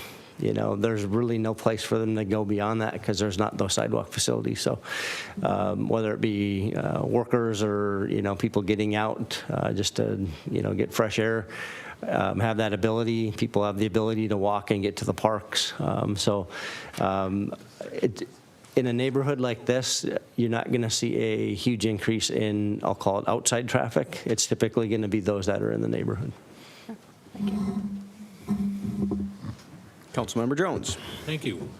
I'm normally the sidewalk guy and a half, but the reason I'm the sidewalk guy, I like things to connect. That's what makes sense. This between 4th and Carolyn doesn't really connect that great. It's not, if it was, we were talking about questioning whether we should go by Serenity, go by Yost Park, and connecting Birch to Highway 96, and there was a fight, I would stand up and fight that fight every single time saying we need a sidewalk. This is connecting one road to another, two things. But this really, I get that there's a sidewalk into Birch Lake Elementary, that we can't control that, because I'm assuming it's on the school district property, question, right? So it's a kind of a U-turn neighborhood where people don't U-turn. I get that. So I'm fine with it going in, but I'm not going to fight the fight on this one. If the neighborhood, I think we've heard from a good response from it, although I think that sidewalk does benefit property values. It really does, overall neighborhoods. I do support the sidewalks a lot. But I'm just going to take a commercial timeout if you'll let me have a little leeway, Mr. Mayor. We need to invest in the maintenance of sidewalks. We can't continue. Okay, I'm a proponent of we can't make our residents, okay? My parents lived in this house for 60 years, then I made the good mistake of buying it. Guess who's got a sidewalk now? If we don't get after it right away, no offense to Mr. Cowper, you're dealing with the resources we do, but having the guy go by a day and a half later after a snowfall we just had, these sidewalks are going to be treacherous for the next week, especially with the temperatures going what they're going. It happens every year. It happens every year. We got to invest in that. We have to invest in a better system and a better way to clean off those sidewalks, because this is where we're moving. We're going this way, folks. This is nothing new. But I'm off topic, thank you. I'm in favor of listening to the other council, what they think, but I don't think this is something we should. And, can I direct to Councilmember Hughes? Hazel Street, south of Cedar Avenue, okay, when Mr. Belial was on, that was controversial. I walked it today, couldn't walk it. FYI, no offense, sincerely not. Because it's a tough snow, it's that time of year. But I've had compliments of people that live along there that fought it, that did not want it, and it was a tough place to get a sidewalk into. It was harder than this may have been, so anyways. Councilmember Walsh. Well, thank you, Mr. Mayor. So just to pick up where Councilmember Jones left off, I mean, that was one of my thoughts sitting here is like, well, because we've had trouble keeping sidewalks clear, is that a reason not to do sidewalks, or should we actually work harder at keeping sidewalks clear? I'm not sure the answer to, the challenge of keeping sidewalks clear is to not build them and have people walk in the street with all the other issues that were brought up. So that's a struggle. I mean, I have a sidewalk in front of my house, and I wouldn't want anybody to judge me on how well I do keeping that thing clear, because I'm not really good at it. And you're right, the plow does come. I'm right on Bald Eagle, so the plow does come by the next day. I mean, I generally think it's okay, but it's all with all the problems you've already outlined with snow melt and freeze and thaw. That's an ongoing debate. I mean, whether we up our game from the city's perspective, and we don't even plow all the sidewalks, do we, that in our system, or are we just doing kind of the big ones, or where are we at on that? Mayor and council members, as far as snow removal on sidewalks, we do all of our sidewalks. Okay. The things that we do not currently do are all of the trails within the parks. So there's some of those trails that we do not maintain year-round. Yeah. So whether we up our game at the city, and that's going to be an expense, or we, I don't know if it's an education campaign or just a campaign to encourage people to do a better job on their own in their individual sidewalks, and that's a challenge, I know. So that's one issue. The other side, this is a hard topic. It's always a hard topic because it's this constant tug and pull between the needs of the city, which is what we are tasked with trying to figure out, the entire city, the city as a whole. And so we have a plan for connectivity in the entire city, and as we do these streets, we look at the plan and say, well, the plan says there should be more walkability in this area, so Florence gets a sidewalk. Birch Lake has one, 4th Street has one, 96 has one, Bald Eagle has one, so it makes sense. So it's some smart people, have a plan. It's a citywide thing. So the needs of the entire city versus the people who currently live in the house. And then the other issue is just that, the people who currently live in the house. I mean, it's important that we listen, but the sidewalk's going to last a long time. It's a permanent structure. It's a permanent asset in the city, and people are going to move, and families are going to move in, and there's going to be kids there, and there's going to be and it's not really all about kids and kids' safety. It's about people. So this is always really tough. So how do we balance that? And our job is to make a decision for the entire city, for the entire system, and for the next 25 or 30 years. Whoever lives in those houses, you all live in those houses today, and that's important, and we need to listen. But we got to balance that with who lives there next week or in 10 years, as that sidewalk continues to stay there and get maintained and hopefully plowed. So I don't know. I'm rambling a little bit, but this is my neighborhood, and so it's what's that? Oh, sorry. Which makes it harder. But I've been pretty consistent supporter of sidewalks as we do this, and this is not unique. Almost every time we do a project like this and add a sidewalk, folks come and say we don't need a sidewalk.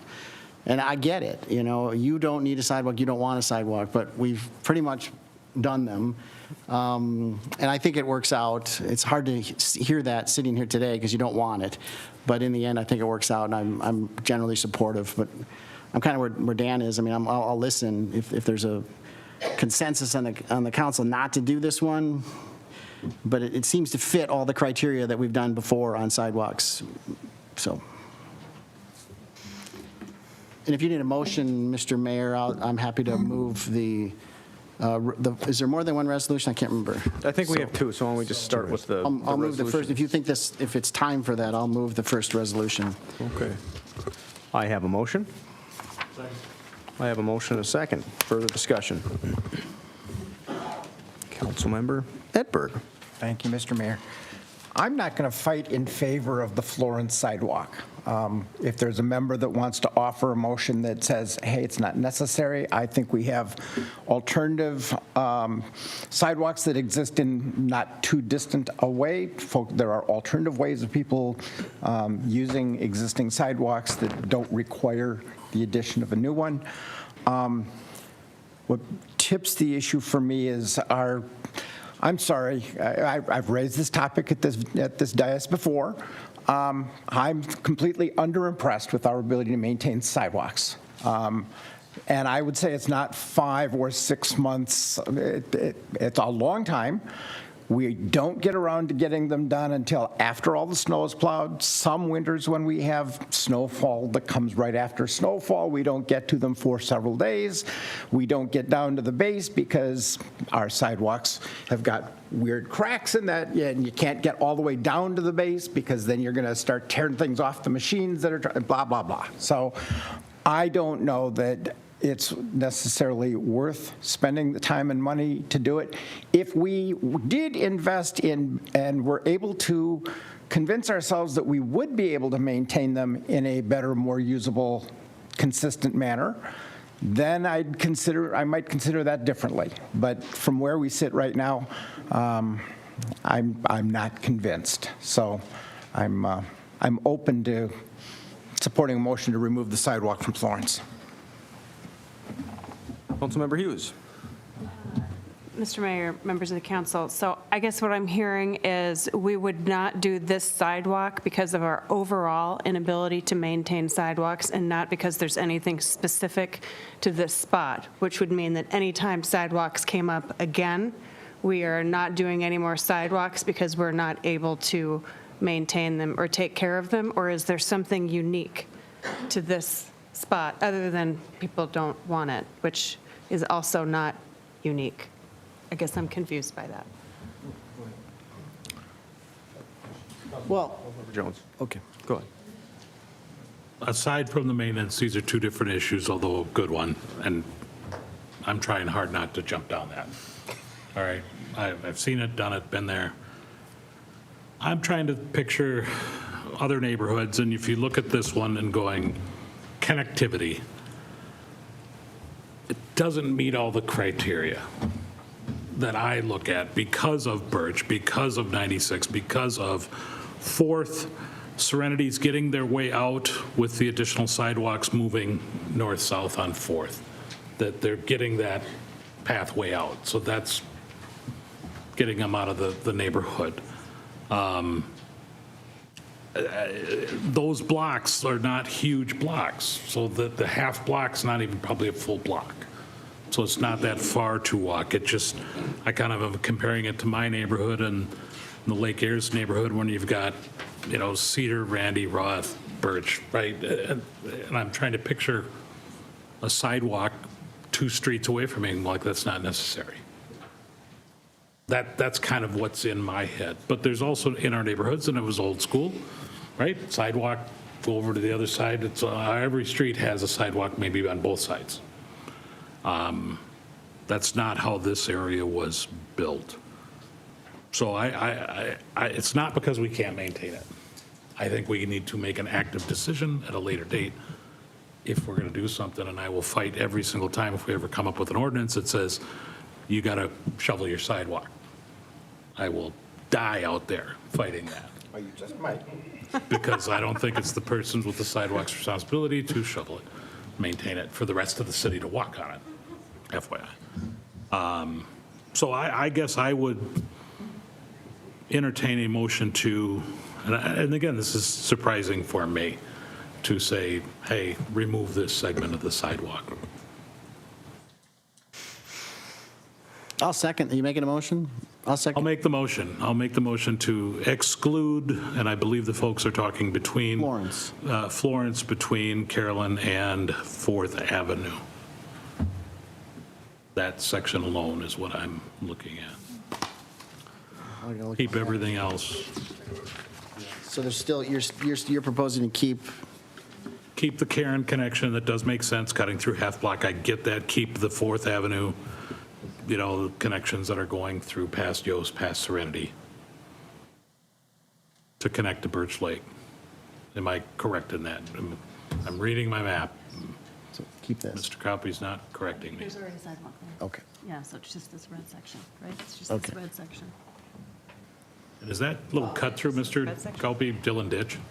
Yes. Is that why that's there? On Eugene, Carolyn, cutting through. Mayor, members of the council, I'd have to look into the history I of. don't think so. Remember where Dillon Ditch is. If that's Dillon's ditch.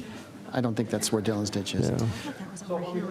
A motion and a second for specifically what? And I'm To asking. remove the sidewalk portion of, Florence Street from this project is really, Okay. yeah, I'm The new- sorry. the new I'm sorry, I'm seeing the, proposed sidewalk on Florence would be what you're saying.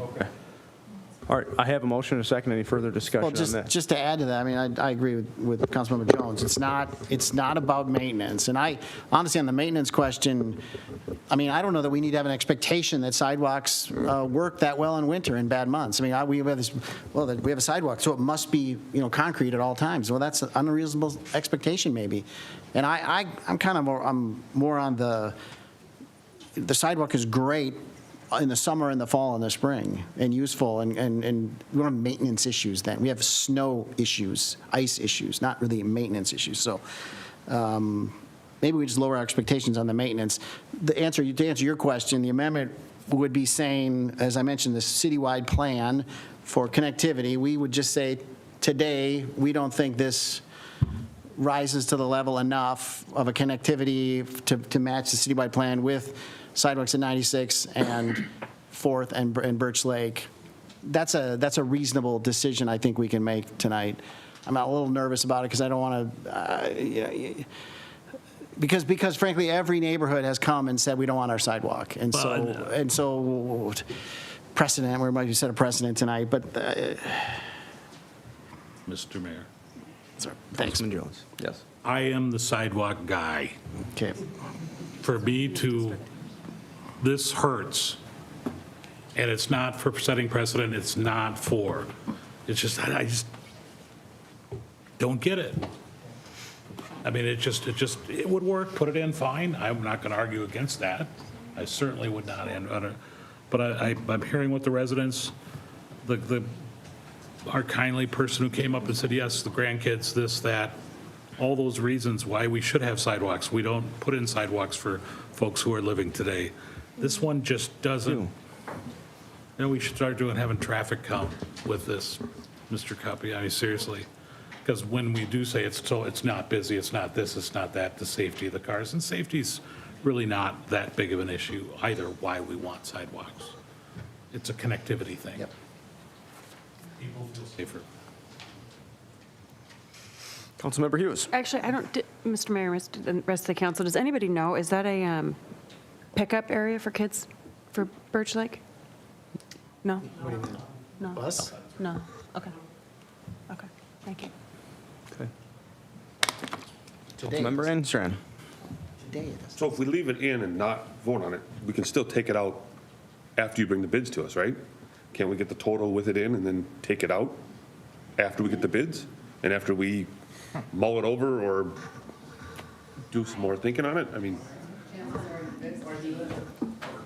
You could. Mayor, members of the council, yes, it could be bid as an alternate in the project and could be decided upon at a later date if cost was that, the only thing we would know at that point would be the cost factor of it. The other things that are mentioned tonight would still remain as questions or concerns. Well, let me pose a question for whoever on city staff wants to educate the new guy.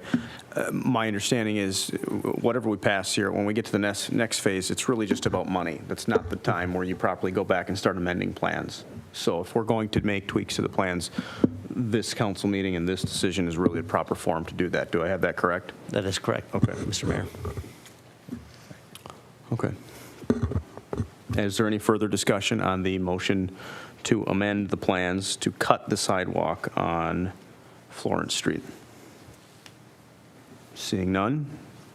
Madam Clerk, why don't we call the roll on this? Council members Hughes. Aye. Walsh. Aye. Engstrand. Aye. Edberg. Aye. Jones.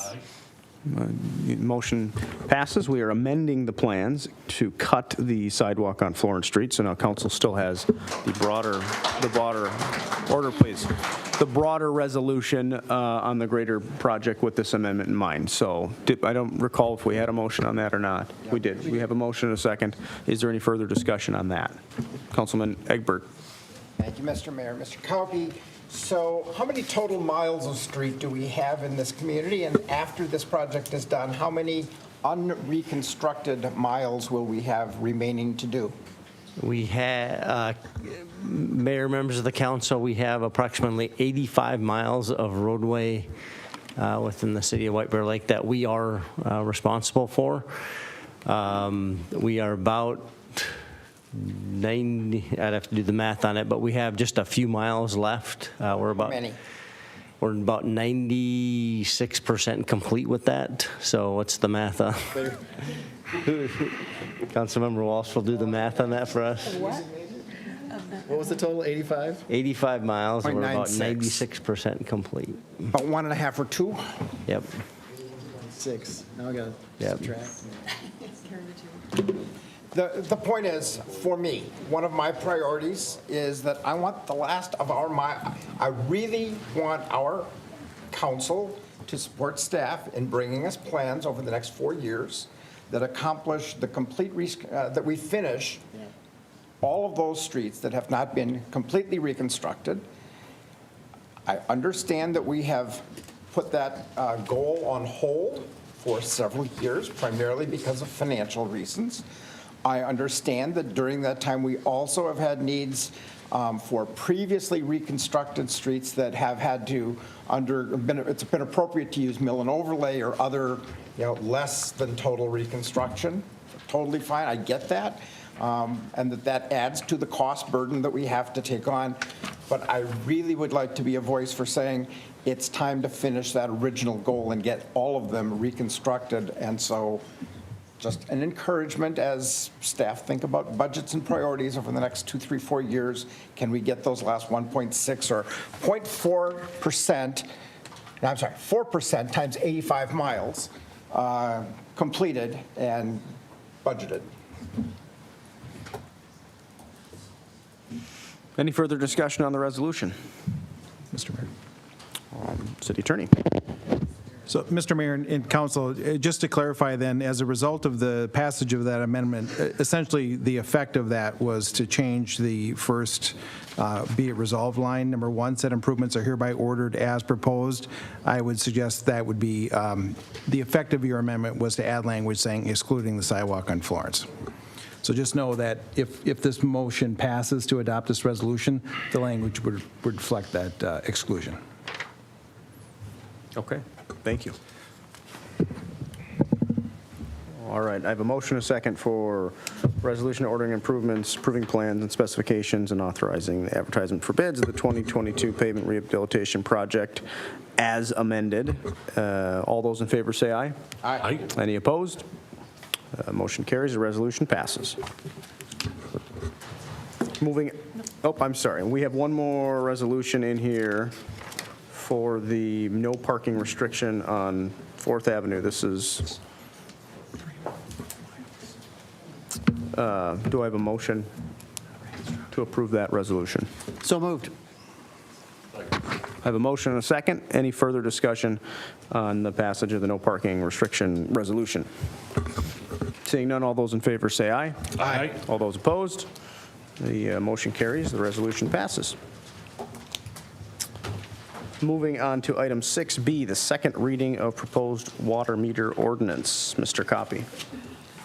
Thank you, Mayor, members of the council. I will just briefly go back and give a little history on why we're proposing this. And so it really started back in 2021 with our meter changeout project, which would replace approximately 6,500 meters in the city of White Bear Lake to move to a more streamlined radio read system to get all water meters up to current standards and get rid of many old meters that were currently non-functioning and reading incorrectly.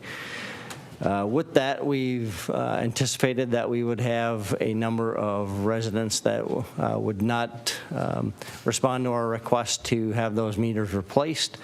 We also, as part of the project, waited to see what happened, but also have requests for, due to certain personal reasons, that they did not want the radio reads within their homes, which require manual readers, special equipment. So we have a handful of those requests that require additional staff time, additional meter reading equipment, and kind of following what other communities and looking at what others are doing. We are proposing that we, within our fee ordinance, that we have the ability to collect a non-changeout fee in the 2022 fee ordinance. That is in the amount of $100 per quarter or per bill. That's really to get people's attention to respond to our request to allow us to replace non-functioning meters. If we don't have meters that can read correctly, we can't bill properly and fairly as we do the rest of our customers. The other fee that's within that ordinance is a $50 per quarter manual read fee. This requires, those that require a manual read require our staff to go out, drive individually to those homes, have another expensive piece of reading equipment that they would then go out and read that meter, come back, have our utility billing clerk manually enter that. So it's a much, much like our current process, which is very labor intensive. So that fee would cover those additional costs required for that type of meter reading. So what that required, per our city attorney's recommendation, is that we update our ordinance relating to our water meters, how we access homes, how we handle those that have the manual reads. So that's really what this ordinance revision is about. The ordinance that was included in your packet included some revisions that Councilmember Edberg had suggested to soften some of the language as far as entry to the home. So that was redlined and included in your packet. So so staff would recommend that council adopt the resolution for the ordinance and the summary resolution to be published. Be happy to answer any questions. Thank you, Mr. Copy. At this time, we're going to open it up for the public hearing. Anyone who wants to make a comment on this item can do so now. Seeing none, I'm going to close the public hearing, bring it back to the council. I just have a couple comments on this. The broader project of modernizing how we measure the water through this streamlined process just makes sense. When I first saw this, it seemed like, wow, those are pretty high fees. But when you look at how it changes how we collect the data and how labor intensive it is, it seems to be in parity with simply the extra work that's created. Things change, the technology gets better. It's a way for city staff to conduct their business and do it more efficiently. So this just makes sense to me. And with that, I'll throw it to the council for deliberation. Move to approve. I have a motion and a second. Any further discussion on this? Mr. Mayor? Yes. If I might. Mr. Mayor and Council, just so everyone is clear before you vote on this, the strikeout and underline that you're seeing is just reflecting of the changes between the first reading version and this version. All of 401-030 is being replaced. So all of this language is new. Just the strikeout underline is showing the changes from the previous version. Thank you. So I have, Councilman Edberg. So I just want to be clear, I appreciate the work that staff and city attorney have done to address those concerns that I had. I find the language completely acceptable. Does the maker and seconder of the motion incorporate those recommended changes? Is that the motion, or I just want to make sure that we're adopting the revised language? Yes, what's in front of me here. Okay, so confirmed. And to be clear, this is a motion, a second on the adoption of the proposed ordinance, and we'll move on to the adoption of the resolution on a separate vote. Any further discussion on this? All those in favor say aye. Aye. Any opposed? The ordinance is adopted. We'll move on to the second part, the adoption of the summary resolution that corresponds with the ordinance itself. I would entertain a motion on that. I have a motion, a second. Any further discussion?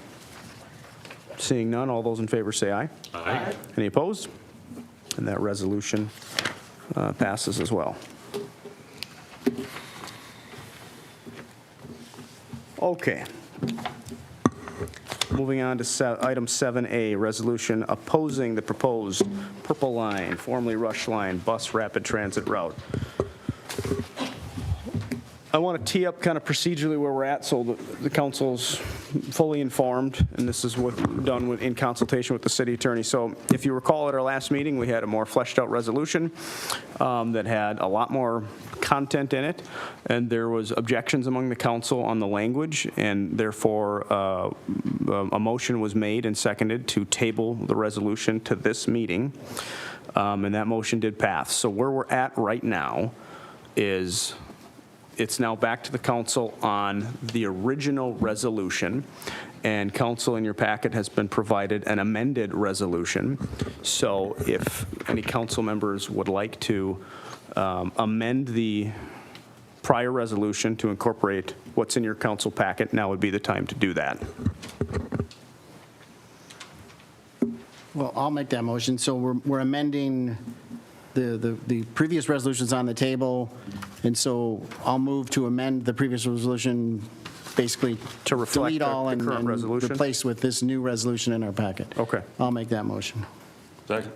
I have a motion and a second. Any further discussion on the motion to amend the resolution? Well, I mean, just briefly, it's shorter. It's less, I'd say, superfluous. That's the right word. More to the point, and I hope that allays some of the concerns raised at the last meeting. It still says, it's still strong. It still says, therefore be resolved that the Met Council modify the route so that it does not enter the jurisdictional boundaries of the city of White Bear Lake. So that's the key language. So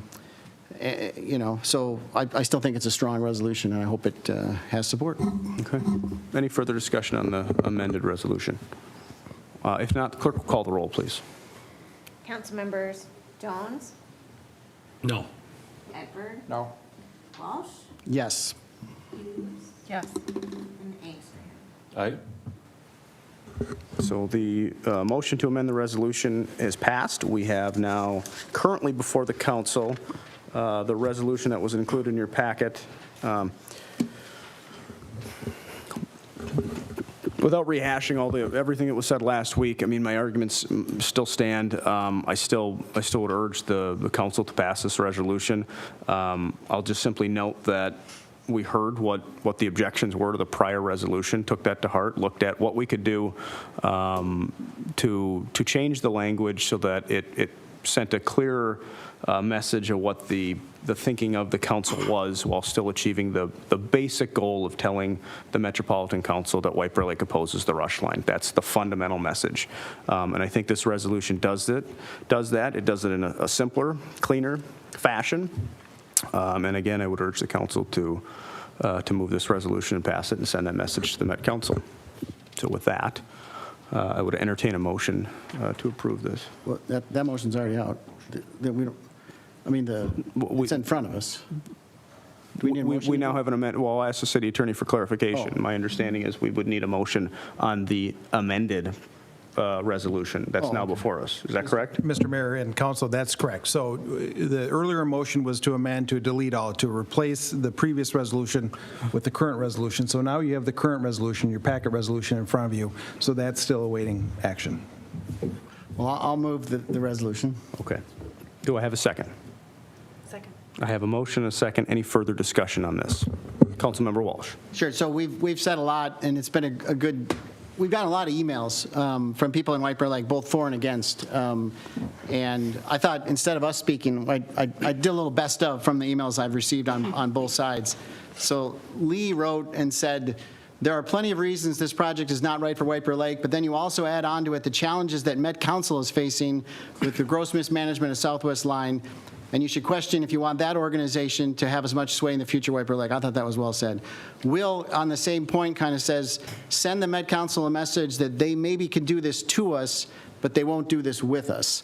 And I thought that was a good point, too, just that this resolution may not influence the Met Council the way we want it to, but we should still send that message.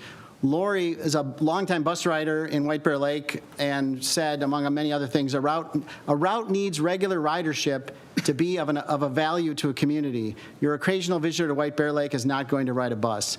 So she talked a lot about the 256 route. We got several emails from people about the fact that route's gone now, and this isn't a good replacement.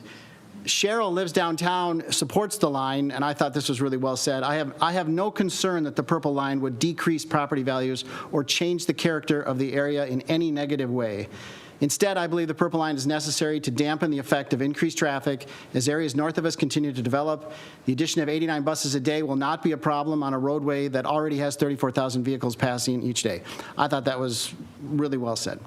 And then lastly, we got a long email from John, who added a whole bunch of new information on traffic and a traffic study. I don't know if you guys read that or not, but a whole traffic study that he found, and I didn't have time to go delve into it to decide whether it's all true or not. But one of the quotes from that study, the study also showed longer travel times for other traffic, up to 13% on cross streets and 6% on the main street. Talking about the bus as it comes up 61 is going to have control over that light and be able to click that light for the bus. That these studies show does back up traffic for that lane and also the cross lanes that come into it. Yep, that's right. The cars traveling in the same direction as buses are penalized 6%, and cross traffic is worth 5 times per day, 5 times per hour all day long. So that was a particularly long and interesting email we got. So some good feedback from the public on the topic, both for and against, and I think we're fully informed and ready to vote, as they say. Any further discussion on this? Just want to say thank you for changing it. Very good. I have a motion and a second. The clerk will call the roll. Council members Hughes. Aye. Jones. Nay. Angstrom. Aye. Walsh. Aye. Edberg. No. By a vote of 3-2, the motion carries and the resolution passes. Thank you. Order, please.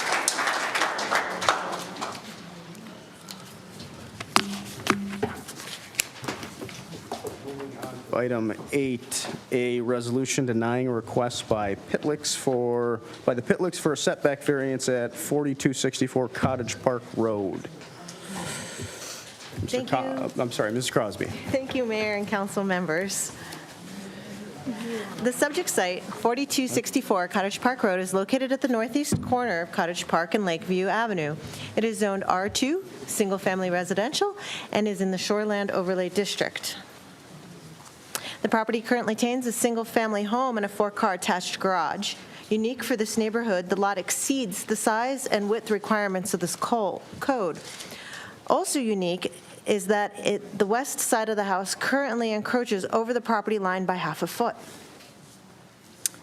The applicant would like to construct a bedroom addition off the north side of the home, shown on this site plan in dark gray. And they are asking for a 31.5-foot variance from the 35-foot setback alongside abutting a public right-of-way in order to do this expansion. From the information readily available, It appears that the 3 homes to the north of the subject site average to about 19 feet setback, and the 3 homes to the east of the subject site average to about 5.5 feet setback. Averaging those two numbers together results in 12.25 foot average, front yard setback. The north side of the home is the logical place for a bedroom expansion. However, it does not appear that the layout has been designed to minimize the amount of variance needed. There is sufficient room to push the addition slightly eastward before encroaching upon the existing deck or patio. While the proposed, I included this survey just in case we need it for any reason because it's a little bit more, it gives a bigger picture of the entire property. While the proposed floor plan would need to be redrawn, the applicant has not provided a compelling practical difficulty as to why it couldn't be. These are the existing and proposed elevations as viewed from the north side of the property, and the existing and proposed elevations as viewed from the west side of the property. These are the other 2 elevations. I've included these elevations in case we need to reference them for any reason in our discussion. On a 5-2 vote, the Planning Commission recommended denial of the request subject to the findings listed in staff's report. Due to the location of the home on the lot, the Commission felt as though some amount of variance is warranted, but that the requested variance was too much, particularly given the size of the structure. Thank you.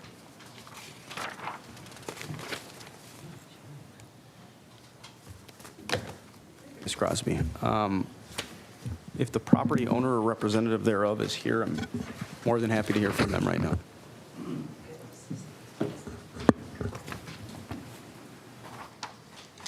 Hello, Mr. Mayor, Council. My name is Pete Edmondson. I'm the owner of the design company, speaking on behalf of Tyler and Sarah.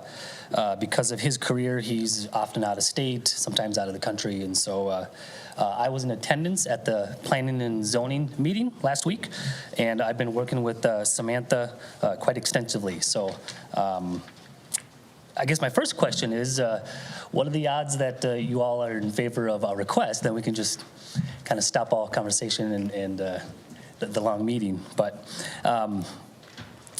so as we see here right now, as we kind of read through the agenda information for Tyler and Sarah, staff is recommending the denial project as it's presented.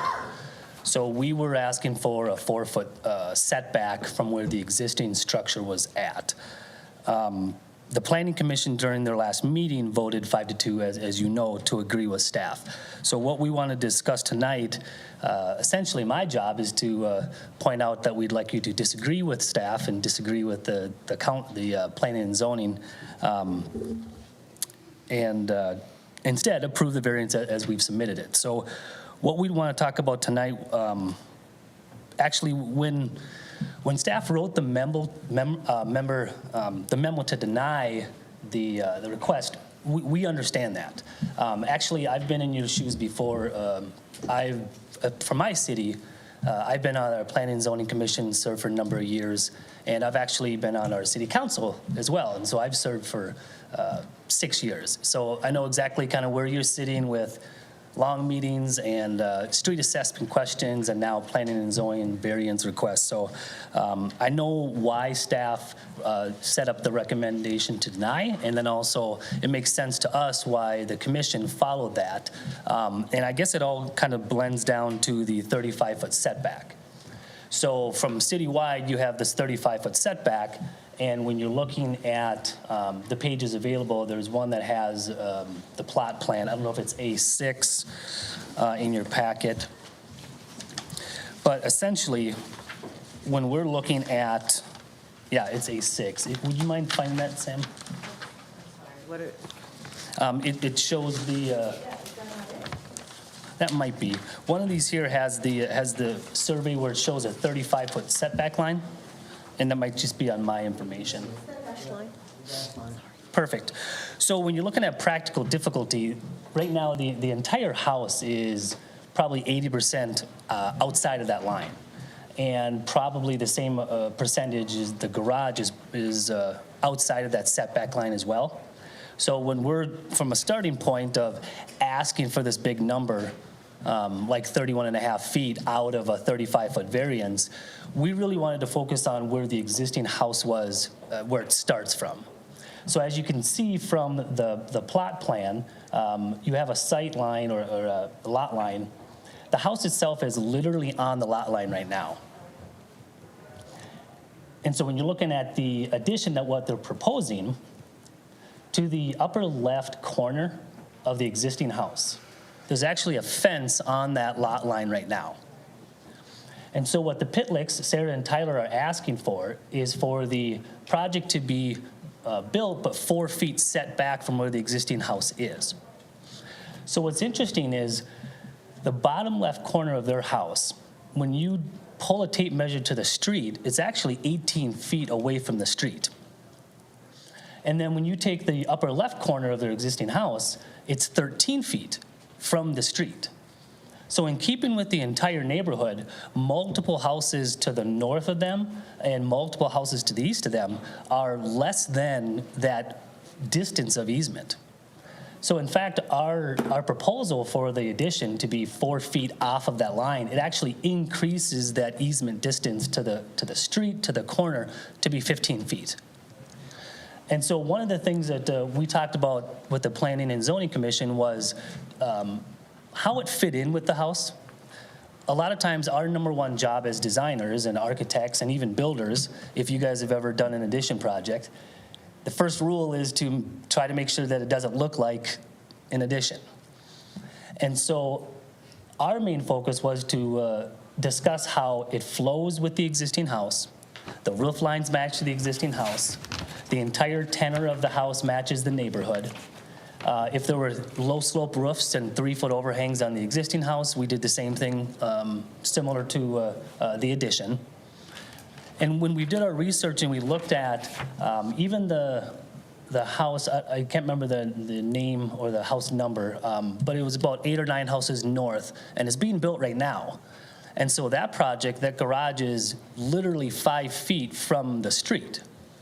And so regardless of the lot line or regardless of the easement, we're looking at our project and we're almost being judged a little harshly because of the way that the lot line and the easement jut back into the house. Sam, would you mind going back to that A6 page? So when we're looking at practical difficulty, number one, it's the 35-foot setback, right? We can't even meet that variance. Nothing in the neighborhood can meet that variance. So from a 30,000-foot level, that's number one. But number two, if you notice the Pitlicks lot line, it starts close to the road, it juts back to their house. What we found out in our research was actually the bottom left corner of their existing house is 1 foot over their lot line. And the upper left corner of their house is actually 6 inches over their lot line. And they had discussion at the Planning Commission meeting. One guy had information of when it was built, and it was built in the wrong spot. And the fence, when we talked after the meeting, we found research that the fence was built in the wrong spot, and it's on the lot line and all those other issues. And so when we're looking at practical difficulties that have been out of Tyler and Sarah's hands, they can't control the citywide setback, but also the lot line is really out of their hands as well. Unless they are able to resurvey and remove that lot line, they won't ever be, in compliance of any reasonable amount. And actually, I think the easement agreement that Tyler and Sarah are going to be entering into with the city will kind of marry that lot line issue that they have. When we look at the practicality of the 12-foot average, the Planning and Zoning Commission, I think it's important to note that neither the staff nor they were opposed to the project. So none of the feedback that I got from the Planning Commission said we don't want this project or it's too big or other feedback. They understood that a variance was requested, and they were trying to discuss, is that going to be a 6-foot variance, an 8-foot variance? Is it going to follow staff's recommendation of 12 feet? And so we, as the designers, and Sarah and Tyler, with their needs, we settled on 4 feet. The other thing of note would be that no other neighbors had contacted staff with any negative comments or anything that they wanted to disapprove of. We actually had one neighbor who's to the north of them, Chuck Mears. He's has the property directly to the north of them. The addition is going towards his house, and he was at the Planning Commission and spoke positively of the project. So when we're looking at practical difficulty, which we didn't spend a lot of time on talking about at the commission, we've got the lot line working against them. The 12-foot average was very interesting because to the right of the Pitlicks, you have a setback of 0 feet and a setback of 7 feet and a setback of 10 feet. If you keep going to the north, you've got these same things. One house is 10, one house is 5, one house is 20. And so when we're looking at our average, because the lot is so large, they actually have more easement than all their properties that are in their neighborhood. So that's actually working against them because it's hurting their average. We actually went out to the properties to the north that Sam had used in her calculations. And the reason we did that is we weren't sure if the numbers from Beacon, which is what this is showing, if you notice there's a tan property line, well, some of those tan property lines are going into the street. And so for no fault of Sam's, they had to use some sort of standard, but we went out to the houses and we measured, laser pointer. We didn't walk into anybody's yards, but I think the average is actually closer to 10 versus 12. And so when we're looking at what Tyler and Sarah are asking for, the reason they're asking for the left side of the house is because of the garage on the right and the view from the lake on the main floor. All of those things they're trying to avoid. They're trying to avoid impeding or adding costs to. But when you're looking at what they're trying to accomplish with this addition, it doesn't hinder anybody's line of sight to the lake. It doesn't encroach on anyone else's property. You have support from the neighborhood. And so really, I think we needed to come to you guys and say, hey, here's the practical difficulties. If this house wasn't built in the bottom of this pie-shaped corner lot, and if they had normal easements and a normal size lots like their neighbors, that average would be 6 feet maybe, 8 feet, instead of the 12 feet. And so I'm hoping that you guys can look at what the project is trying to accomplish. It's actually keeping in favor with the neighborhood. It flows well. We're asking for 4 feet. If you look at the layout, we could shave 2 feet off. We could adjust a closet. And so if the council felt that 4 feet was absolutely not reasonable and you offered 6 feet instead, I think it would still look like it always belonged there and still wouldn't look like an addition that is sitting 10 feet and halfway off of halfway up a wall. And so that's kind of the purpose of us coming again and understanding why staff made the objective denial based off of the setbacks. And then subjectively, one thing that I remember from my time on the council is we always tried our best to look at precedents. If we made a decision today, how did that affect a prior decision in the past? Is this a brand new precedent? Or if we make a decision today allowing a variance or not allowing it, how does that affect a future decision? And so when we're looking at this project, the Pitlicks fall right in line with, I'm assuming, exactly what the council wants. You don't want it closer to the road. You don't want it so close to the lake that it raises flags for the DNR. You want it to blend in with the neighborhood, and we're checking all those boxes. We just happen to have this easement and this lot line that is skewing, kind of misleading numbers, and now we have this average that is a little bit unattainable. So I'd be happy to answer any questions, but I appreciate you guys letting me speak on their behalf. Thank you, sir. Councilmember Walsh. Well, thank you, Mr. Mayor. So, Mr. Edmondson, you got close to it sort of at the end of your remarks. I don't disagree with most of what you said. And we are very familiar with this neighborhood and all of the issues that you brought up with some of the other houses. But the burden that I don't think you've addressed enough is that I just lost the phrase, the hardship. Practical difficulty. The hardship. You say practical, but I say the hardship. A lot of those other decisions, I hope, and I think we've been pretty consistent. The reason, that thing is really right on the curb is because they had nowhere else to go. And it looks to me, you just haven't answered that question. You can go further north, you've got room, and you can go further east towards the lake, you've got room. And I think you're right. I think the Planning Commission, I hope they thought that way, and I think we would think that way. we want to get to yes, we want to do something here. But I think what the staff is saying is that you haven't overcome the hardship burden for me. And you mentioned at the end, if you need to move a few more feet, take out a closet, that's kind of where we got to go, I think, because I think we want to do the addition, and there's going to be a variance because the 35 feet is, like you say, impossible. Yeah. So, and we've done a lot of variances on this street, and we're willing to do that. I just think you need to address the hardship a little better. Sure. Do you mind if I address that? Okay. So when you're looking at one of the pages in your packet, I think it's maybe A5, it has the floor layouts. So the house itself, yeah, that will do. The house itself, the garage is on the right side. Towards the top of this picture, you have a main floor. It's a slab on grade, and parts of it have a crawl space.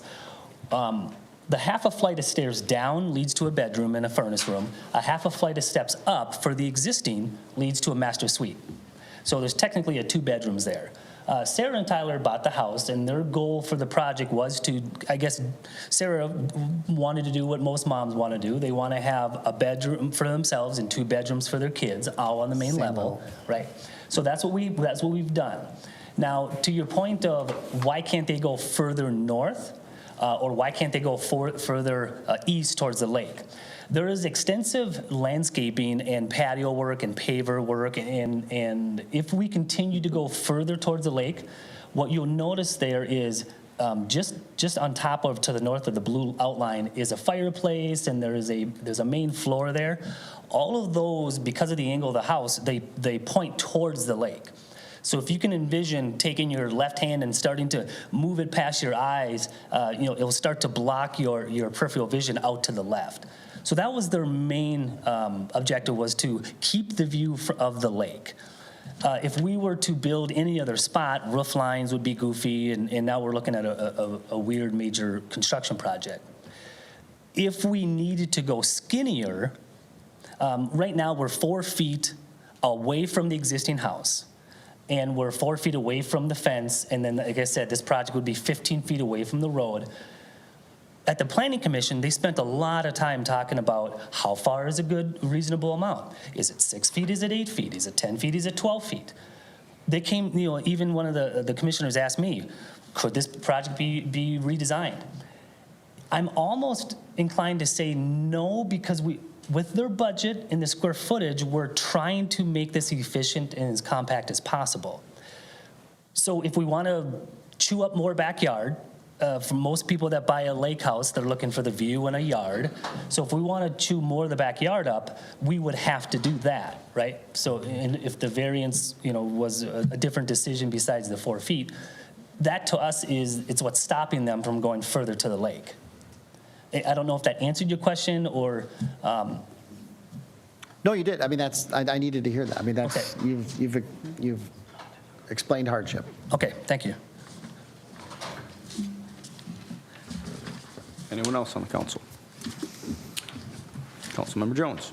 So, well, no, not for the speaker. I'm sorry. Thank you. Councilman Edberg, do you have a question for the speaker? So, do we have, there is I believe, a lot across the street that's not built. But I can't remember when I drove by if I saw flags denoting a future build, and it would seem that the addition is going to cut off the vision from that lot that they currently can see the lake. Am I imagining that, or what's and what are our obligations or absence of obligations for another homeowner who's in process of construction? Mayor, Councilmember Edberg, there was recently a permit issued for the construction of a single-family residence on this property, so you will start to see activity on the site in the near future. The one inquiry that we did receive was from that future owner there, who their representative came in and looked at the plan set for the current proposal and had not expressed any concerns one way or the other. They seemed rather neutral in the position, and then I never heard back from them afterwards. So, you mind if I comment to a distance amount? Sure. Once they add on I believe it's a 20 feet going north, from that addition to the lot line is still 46 feet to the neighbor on the north. So when we saw those staked out survey points, when we looked through the neighborhood, we didn't feel like the house is going to be completely removed from the lake view. There's trees and other things that is kind of to the south of the property. So there's still 46 feet on that lot for the lake view.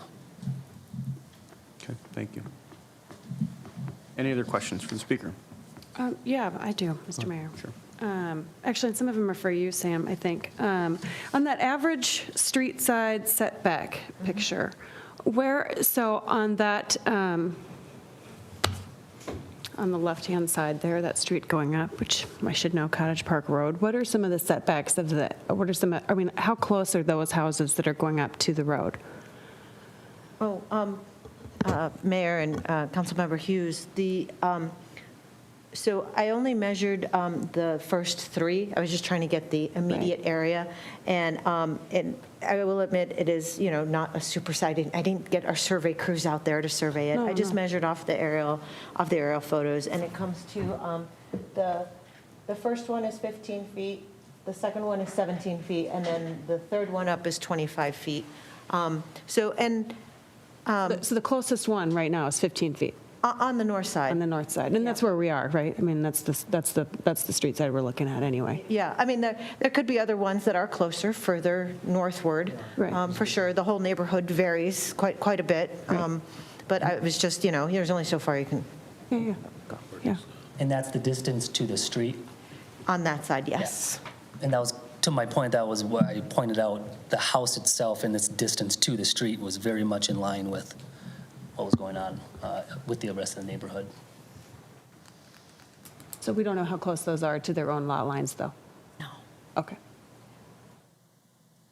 Okay.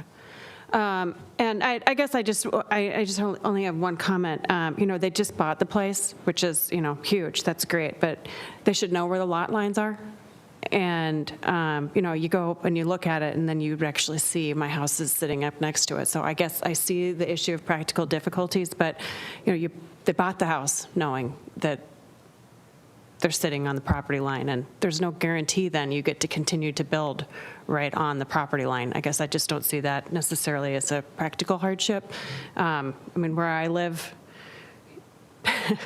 we have the same thing. My neighbor's got the property line going through his living room. I don't really know what is ever going to happen over there, but it just is an issue. And when they bought the house, they know that that's the situation going forward. So I guess I'm just not as swayed by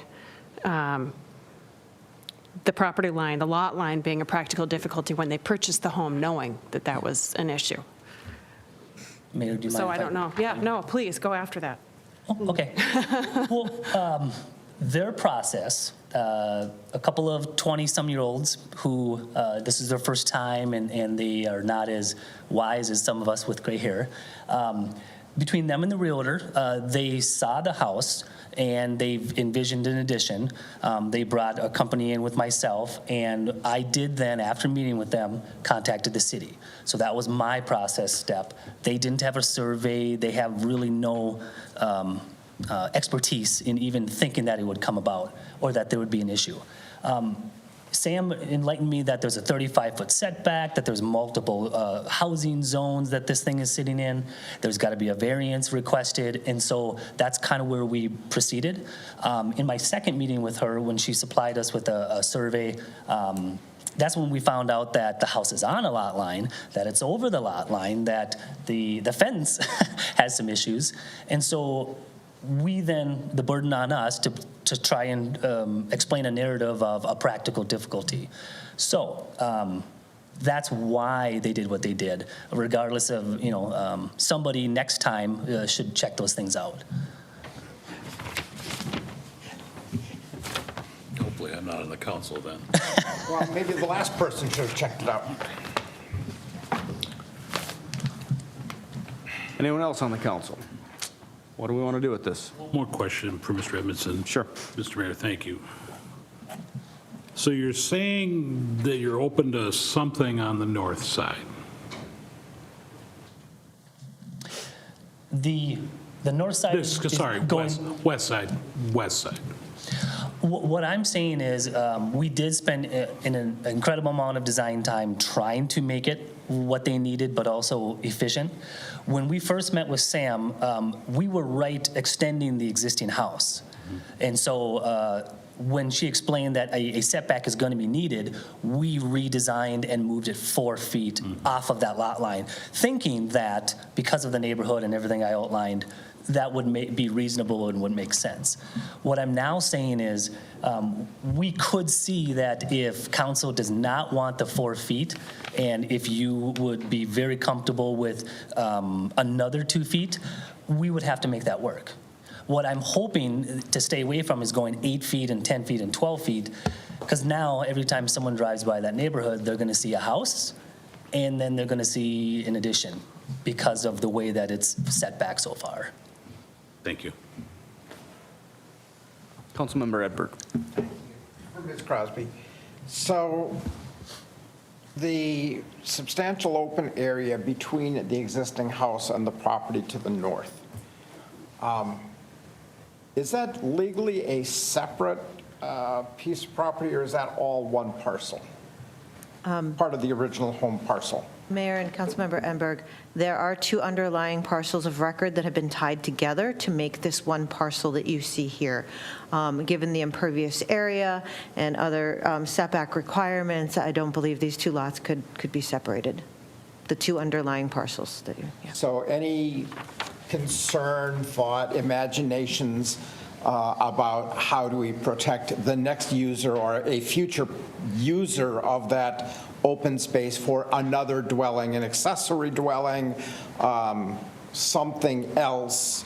We kind of don't have to think about that because the determination is already made that it's all being treated as one parcel. Is that, how do we think about that? What's our legal obligation for thinking about the future use of that other currently linked parcel?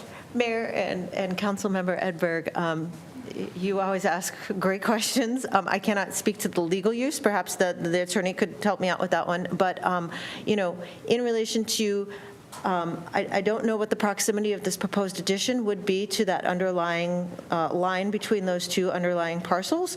I imagine it might go over it, so that would preclude any future use. But if it didn't, then, the future councils would always have the possibility of granting variances for things such as setbacks and impervious areas and all the other mess that doing that after this might create.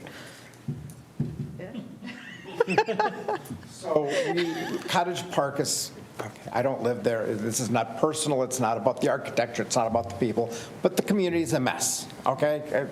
Yes. Lot lines, cheek by jowl, blah, blah, blah. There's a part of me that says, if you're going to, okay, fine, we're going to treat them as there's 2 parcels linked. But then what happens when they want to put on another garage on the other unbuilt portion? Or, grandma wants to move in and we want to have, or the kids want a super huge tree house, or whatever that other use is. And it's like, part of me is saying, I don't want to give this one because I don't want to have to give that one. And I don't know. I might not even be thinking legally. But it's like too much stuff going on, and it just doesn't make me feel comfortable. Mayor, if I may, I did just look at the survey, and the proposed 22-foot addition does cross over that underlying lot line.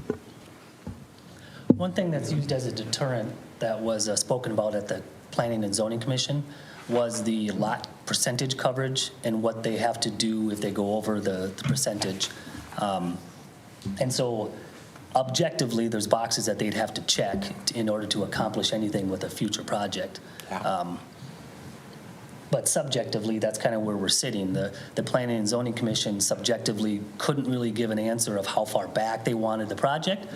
They just kind of felt that 4 feet wasn't far enough. And staff did their best to give an objective opinion on it. I think we have comments from our city attorney. Go ahead. Thank you. Thank you, Mr. Mayor and Council. To get to that issue, first of all, I wasn't directly involved in this, so I don't have all the details. But generally speaking, I always have a bit of a heartburn when someone's proposing to build across a line, because inevitably that's violating setbacks as well, plus potentially creating title issues for the property. And so, and again, I don't want to speak out too far ahead of the facts here, but I mean, one thing that comes to my mind is that if the council were inclined to grant the variance, I mean, one of the conditions in my mind, one of the first things I would think of is a requirement to combine the lots. So they're actually a single piece of real estate and not just tax parcels combined, if that's what's currently here. I may have that wrong, it looks like. Yeah, Mayor and members of the council, I apologize for creating any confusion. When we're talking about underlying lots of record, we're not talking about this lot. There is an underlying lot. There's a historic second lot here where these two lots are tied together to make this entire one lot. That's the line we're talking about. You can't see it on the current. Combined as one Because they're already combined as one parcel. From a real estate, or from a parcel number combination, or actual real estate? It's combined as a single piece of real estate. I would need to look at the legal to determine that. Right. I believe Yes, it's one good point. Okay, one PID doesn't mean the underlying parcels are necessarily combined. Yeah. So anyway, that's Okay. always the issue. It gets I'm sorry. confusing because if you look at that, it looks like it's one parcel, but when you actually look at the underlying deeds, there may be three parcels there. So that's one thing that kind of adds to the confusion here potentially. So, combine, if they're not combined, I guess is the thrust of my comment. If they're not combined legally onto a single deed, that would certainly be something that I would think the city would want to consider requiring. I understand that. Councilman Edberg. I was in attendance at the commission meeting, and to the credit of the proposal, the neighbor to the north was very forthright and said, I do not object to the building that's being proposed. And I don't know whether silence gives consent, but the owner of the newly under construction did not follow up with expressions of concern. So there's a part of me that says, okay, and there's a lot of stuff in this neighborhood where neighbors just kind of agree to get along. So if that aids us or not, I don't know. But both of those are true. Walsh. Let me try to bring some clarity to it. I think, and I'll move, that we should pass the resolution in front of us denying the request as it's presented to us. I would just signal, I don't know how to, I mean, I can't pre-vote, but I would just go ahead and publicly signal that, you've made an effort. I would just make 2 more feet of effort, and you're going to have my support. If you get to 4 feet to 6 feet, you're going to deal better with the hardship issue. I can explain that. I can justify that a lot more. So you didn't get that direction from the Planning Commission. I'm happy to give that on behalf of myself. I can't speak for anybody else. But if you came back with another proposal that was just a little bit better on the hardship and moved it over a little bit, you'd have my support. You don't have it right now. So I'd move the resolution as written to deny the request. Second. Motion and a second. Any further discussion? Councilmember Edberg first. So if this motion passes, does the applicant need to go back all the way through to the beginning of the process again, pay more fees, et cetera? And if we're going to be buying time, will that be an opportunity to address city attorney's suggestion about research on underlying property, and can that all be addressed at that time as well? How do those issues interplay here? Mayor, Councilmember Edberg, yes and yes. The next application deadline for the next possible submittal date is next Monday, the 14th of March. And yes, it would be a brand-new submittal, all with, complete packet of documents and a fee associated with it. And what is the fee? For a variance, $310. Okay. I guess to help Tyler and Sarah with the feedback, can you give a reason between 4 foot and 6 foot that is a big difference? Something objective or something subjective that you're thinking about? Well, it's 2 more feet. I mean, it's an effort. Right, we did 4 feet, and in comparison to the entire neighborhood, I mean, their easement is a lot larger than the other homes. The other thing in play, the other thing I would say is that it's a bit of a respect for the process and for our planning commission that took a much deeper look at this than we are taking a look at it, and they voted 5-2 against the current plan. So I'm kind of taking all of that into consideration, that to respect the process, to respect staff, to respect the planning commission vote. No tonight, but I want the project to go forward. And if it didn't sound like you got direction from the planning commission, I'm happy to give you that direction from my perspective, that a couple more feet makes that effort, makes that hardship easier to sell to the other neighborhood or the next request from another neighbor where we didn't make you know, this family do the work of proving the hardship, so why should we make them do it? Well, we're gonna make that hardship, so. Are you guys able to approve it at a 6 foot?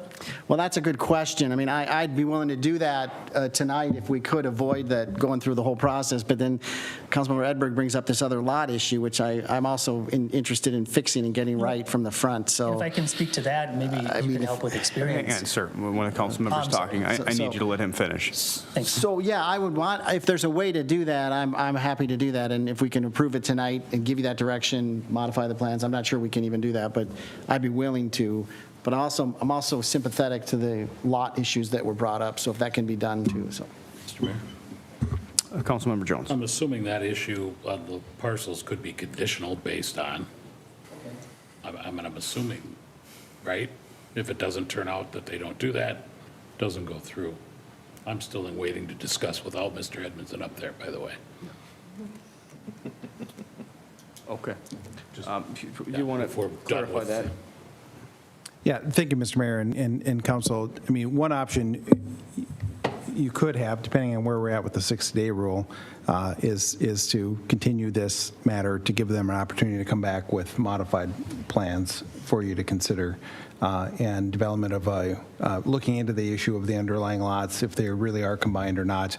If not, then come back with a condition that would address that. So that is something that could be done without having to go back through the entire process. But I assume, would there be time, Sam, from a 60-day rule perspective? The 60-day rule ends on Friday, so we would have to use our right to extend it. So we're still within the first 60? Yes, okay. we are. So that would be something that would be feasible, if the council was so inclined. so I can withdraw my motion to approve the resolution to deny, and instead do we'd have to move here tonight as a council to extend a 60-day period. Well, just extend your consideration of this matter. Staff has the authority to extend the 60-day. So is it a motion to table the resolution then? I can withdraw my motion. But after that, that's what my question is procedurally. Don't take action, right? We just would not take action. It would be a motion to continue it to a future date. Okay. All right. Well, first off, thank you, Mr. Edmondson. I appreciate it. Do you mind if I ask one question to the attorney and then I'll step away? Be very brief. Yes. So the lots themselves, in different financial backgrounds I've had in the past, the mortgage company is going to care a lot more about if that paperwork and title work is all cared about than the city ever will.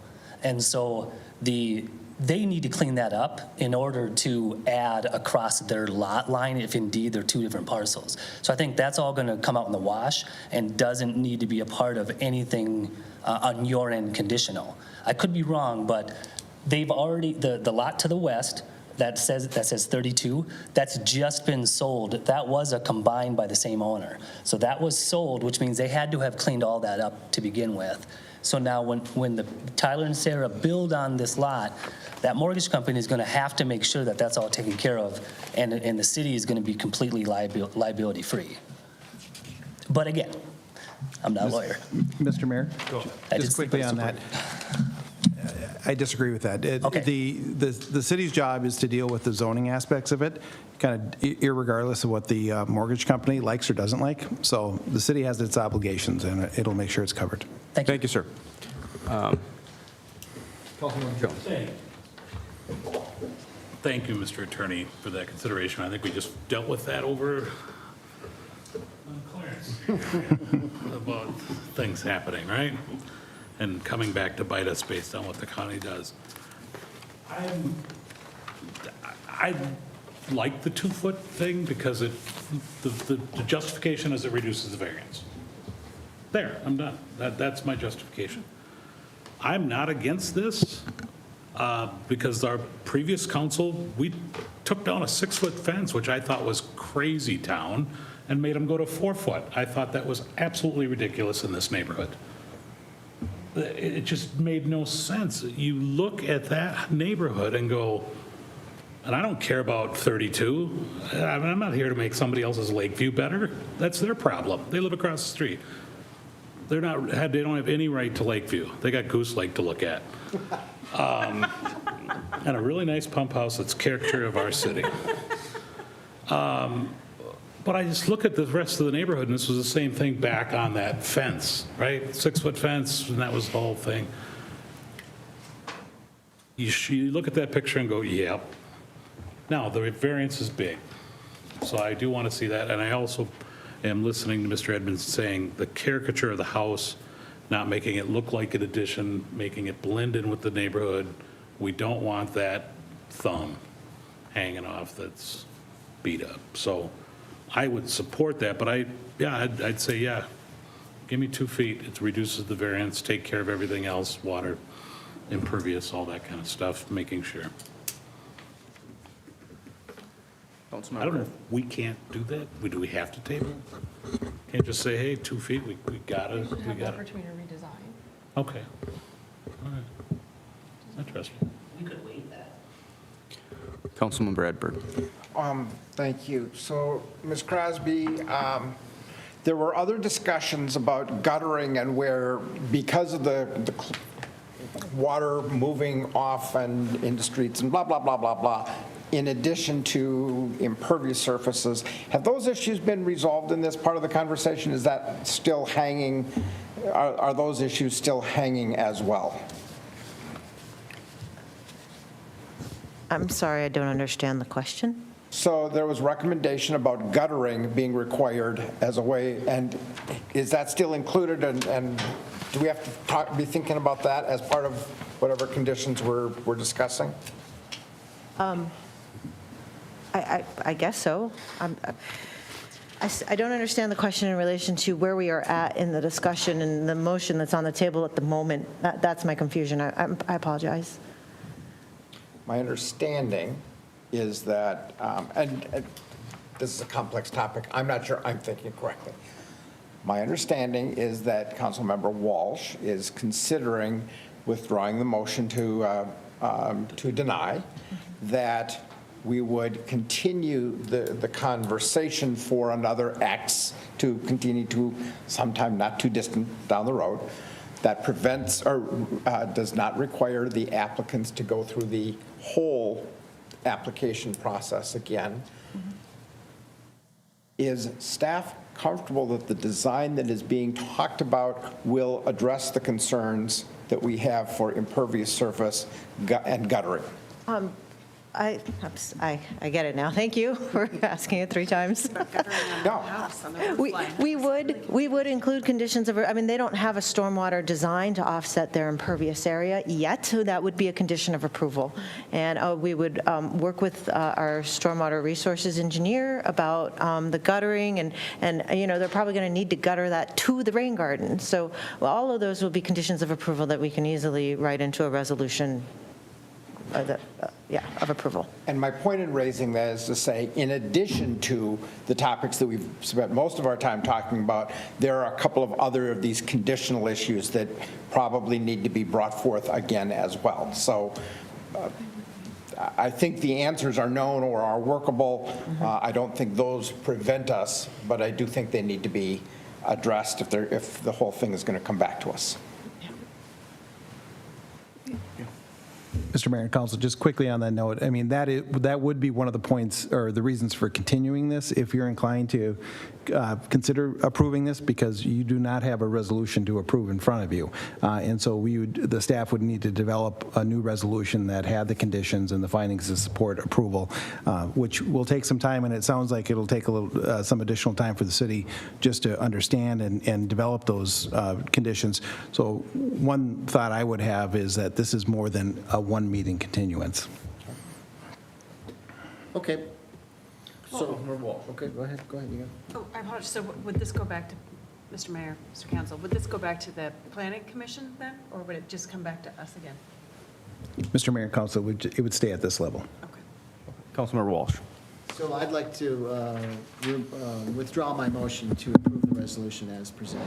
That's parliamentary okay? I'm looking at the city attorney. I can't withdraw a motion?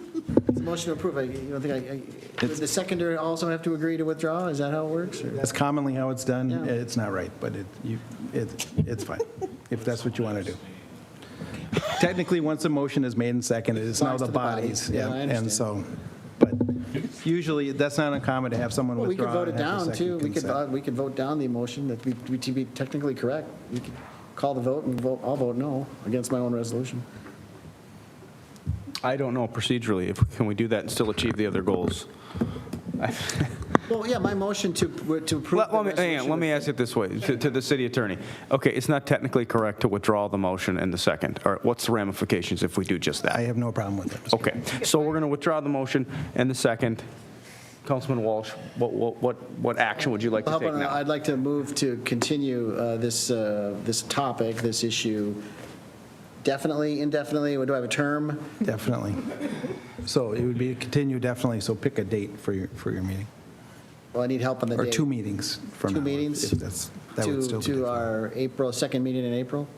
No, be our first meeting in April.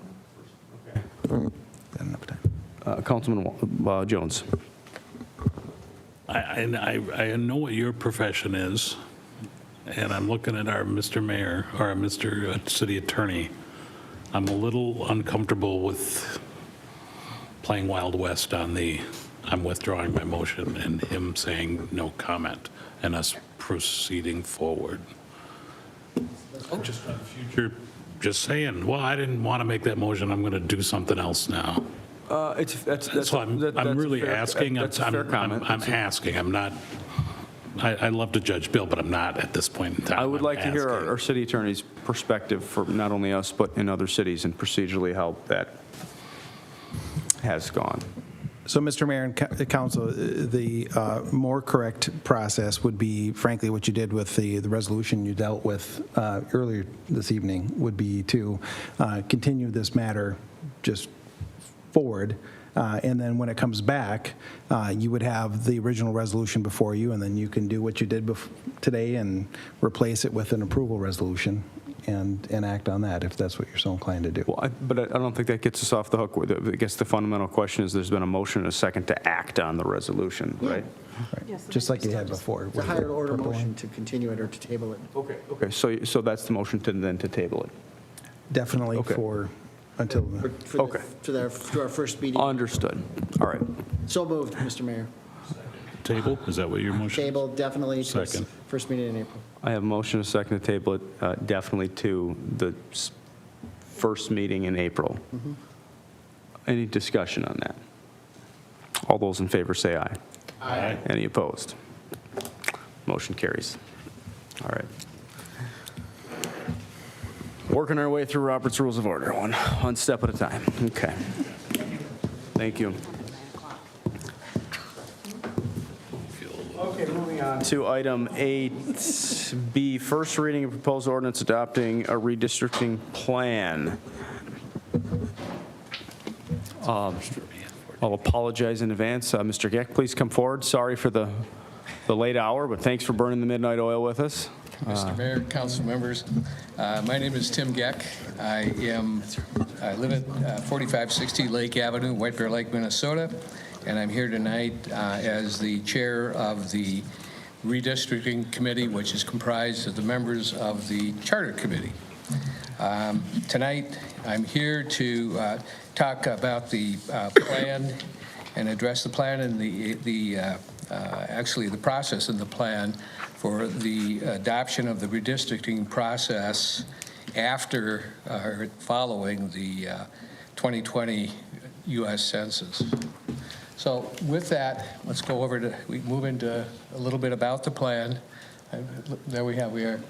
The redistricting is the process of redrawing the boundaries of election districts to ensure that the people of each district are equally represented. And all the precinct boundaries must be established within 60 days of the adoption of the state redistricting plan on or by March 29th, 1922, whichever comes first, or 2022, whichever comes first. Article 3 of the city charter sets forth that the redistricting commission for the White Bear Lake is comprised of its city members. And in that regard, the commission has to date forwarded a tentative redistricting plan to the city clerk on February 22nd, 2022. It's held a public hearing. It was noticed in the official paper of the White Bear Press on the tentative plan and adopted the redistricting plan as presented last night. The city charter sets forth that the city council shall adopt the redistricting plan by ordinance, and tonight's that first reading. The second reading as a public hearing of the ordinance is noticed now, has been noticed for February 22nd, 2022. When it comes to the charter itself, the redistricting commission shall file the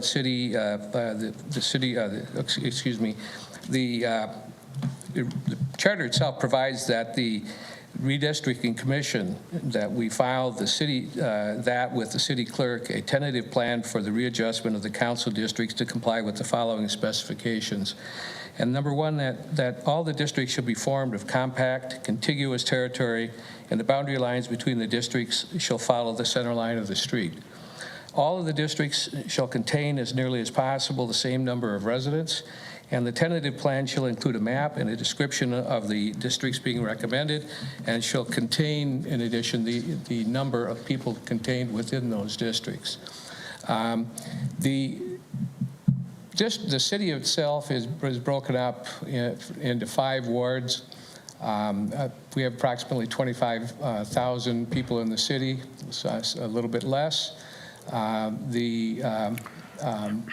The wards together should be as equally as nearly as possible. And in order to do that, we have a map that sets out what the status of the population is by its current wards, and then also we have a plan that is there up on the board. Actually, that right now just shows by voting ages, but as a explanation. But the actual number of residents that we have in total, according to the census, is 49,977 residents per district. That's per ward. And the range of deviation from that average goes all the way from 111, which is 2.2% less than the average, to 126, which is 2.6 greater than that average. And in order to arrive at what's nearly as possible, we had GIS numbers that were running of the districts to get a better sense of what we would have to do to make them basically equally as possible. And we as a commission concluded that while the 2010 current district boundaries were reasonably close, the application of our good faith standard to produce districts closer to an equal number of residents with a minimal charge, it was our obligation to do that. We looked up, we asked the city to provide us with some legal advice regarding what is the definition as nearly as possible. Yeah. And going through a number of areas where they might, of research where they might find that definition. Your attorney did not come up with any specific definition, but we used our best judgment and decided that we would put together the tentative plan if we could do that with that minimal change. The plan you see before us now is that, and what it does is it breaks the wards down, and it shows it's difficult because you can't run down a center line. You have to run down the center line of streets in order to make it work. And in doing so, when we were looking at it, we found that we could actually accomplish that and get very, very close. And I'll give you the final numbers of what the deviations are. By moving 170 residents of the Boatworks Commons apartment complex from Ward 1, from Ward 2 to Ward 1, and then also between Wards 4 and 5, which represents a 2-block shift of 93 residents from Ward 5 to Ward 4. Am I misstating that? You look at your... And the end result was we have the 5 wards with their we call them districts for our purposes, that range with the deviation range from that 49.77 averaging to is now anywhere from 36, which is 0.7% less than the average, to 14, which is 0.3% greater. They're all compact, they're contiguous, and the boundaries follow the centers of the streets, and the commission considered the boundaries changes to be minimal. So with that, we are submitting that plan to the council tonight. And I'll take one other point I thought I would get to, and that was one of the charts that came up earlier. We also looked at the districts in relation to how they were comprised of people by voting age, and then also by BIPOC, which is a people of color difference. And we found that although there isn't anything there that would change what we recommended, it's something that the city should consider in going forward upon its makeup, its population makeup. And you can see that 19% of our population is by people of color, and we have a certain number of people here by voting age. 80% of our population is our voting age, which means we have a city that's not a real young city anymore. We get a lot of people here who are staying in their places longer, and the city is transforming. But that was brought for the record to be presented before you. And with that, we would recommend that you adopt the plan as recommended by the commission. Or have any questions? I have more detail on each one of the specific wards, but I'm not sure it's the time is going to allow. This is the first reading. I don't know if we need to get into It is the first reading. Council can reserve comment for the second reading. That would be good. Anybody really pressing? Okay. Thank you, Mr. Gack. Okay. I had one comment. Go ahead. Well, I mean, just you want some affirmation. I mean, we were in a work session a number of years ago, and Mark Birch and I got in an argument about whether Boatworks was in my ward or in Ward 2, because it didn't really make sense for Boatworks not to be in Ward 1. It's kind of carved out going north there, so I think it's quite logical to put that property into Ward 1. It just sort of fits. It worked. I'm telling you, it's a difficult task to when you have streets that run a long distance to find an area where you can make it work that well. I mean, So I thought I'm just saying it made sense from my perspective. Sure. That's all. Okay. Any other questions? All right. Thank you very much. Mr. Gack. Thank you. Okay, moving on to item 9. We have nothing scheduled. Item 10, I'll talk slowly, Ms. Crawford. Item 10, communication from the city manager. Thank you, Mayor, members of the council. In your packet, I have included the 2022 key legislative issues from the White Bear Lake Area Chamber of Commerce. I also wanted to take this opportunity to highlight the lake level legislation. As I've just shared with the council a couple of times, there are two proposed bills, one in the Senate and one in the House, regarding lake level. As you know, that was one of the legislative priorities on the council's agenda for 2022. The mayor and I did attend the hearing in the Senate committee. We did not testify, but we were there in support of that bill, which is Senator Housley's bill, co-authored by Senator Chamberlain. Again, just wanted to give you an update, and at the next city council meeting, most likely we'll be bringing a resolution of support for the city council to consider. Many communities may be also adopting a similar resolution of support just to show our support of those bills going forward. The chamber may be putting out something to the business community to notify them should they wish to write letters of support, just to show their, obviously, support for the legislation. It is a big deal for our community. It could be a big deal going forward, and these bills would provide some relief to our communities going forward to give us additional time to come to a solution. So. That was a very high-level overview. I can stand for questions, or we can go into further detail if you'd like. So that's all I have. Any questions at this time for Ms. Crawford?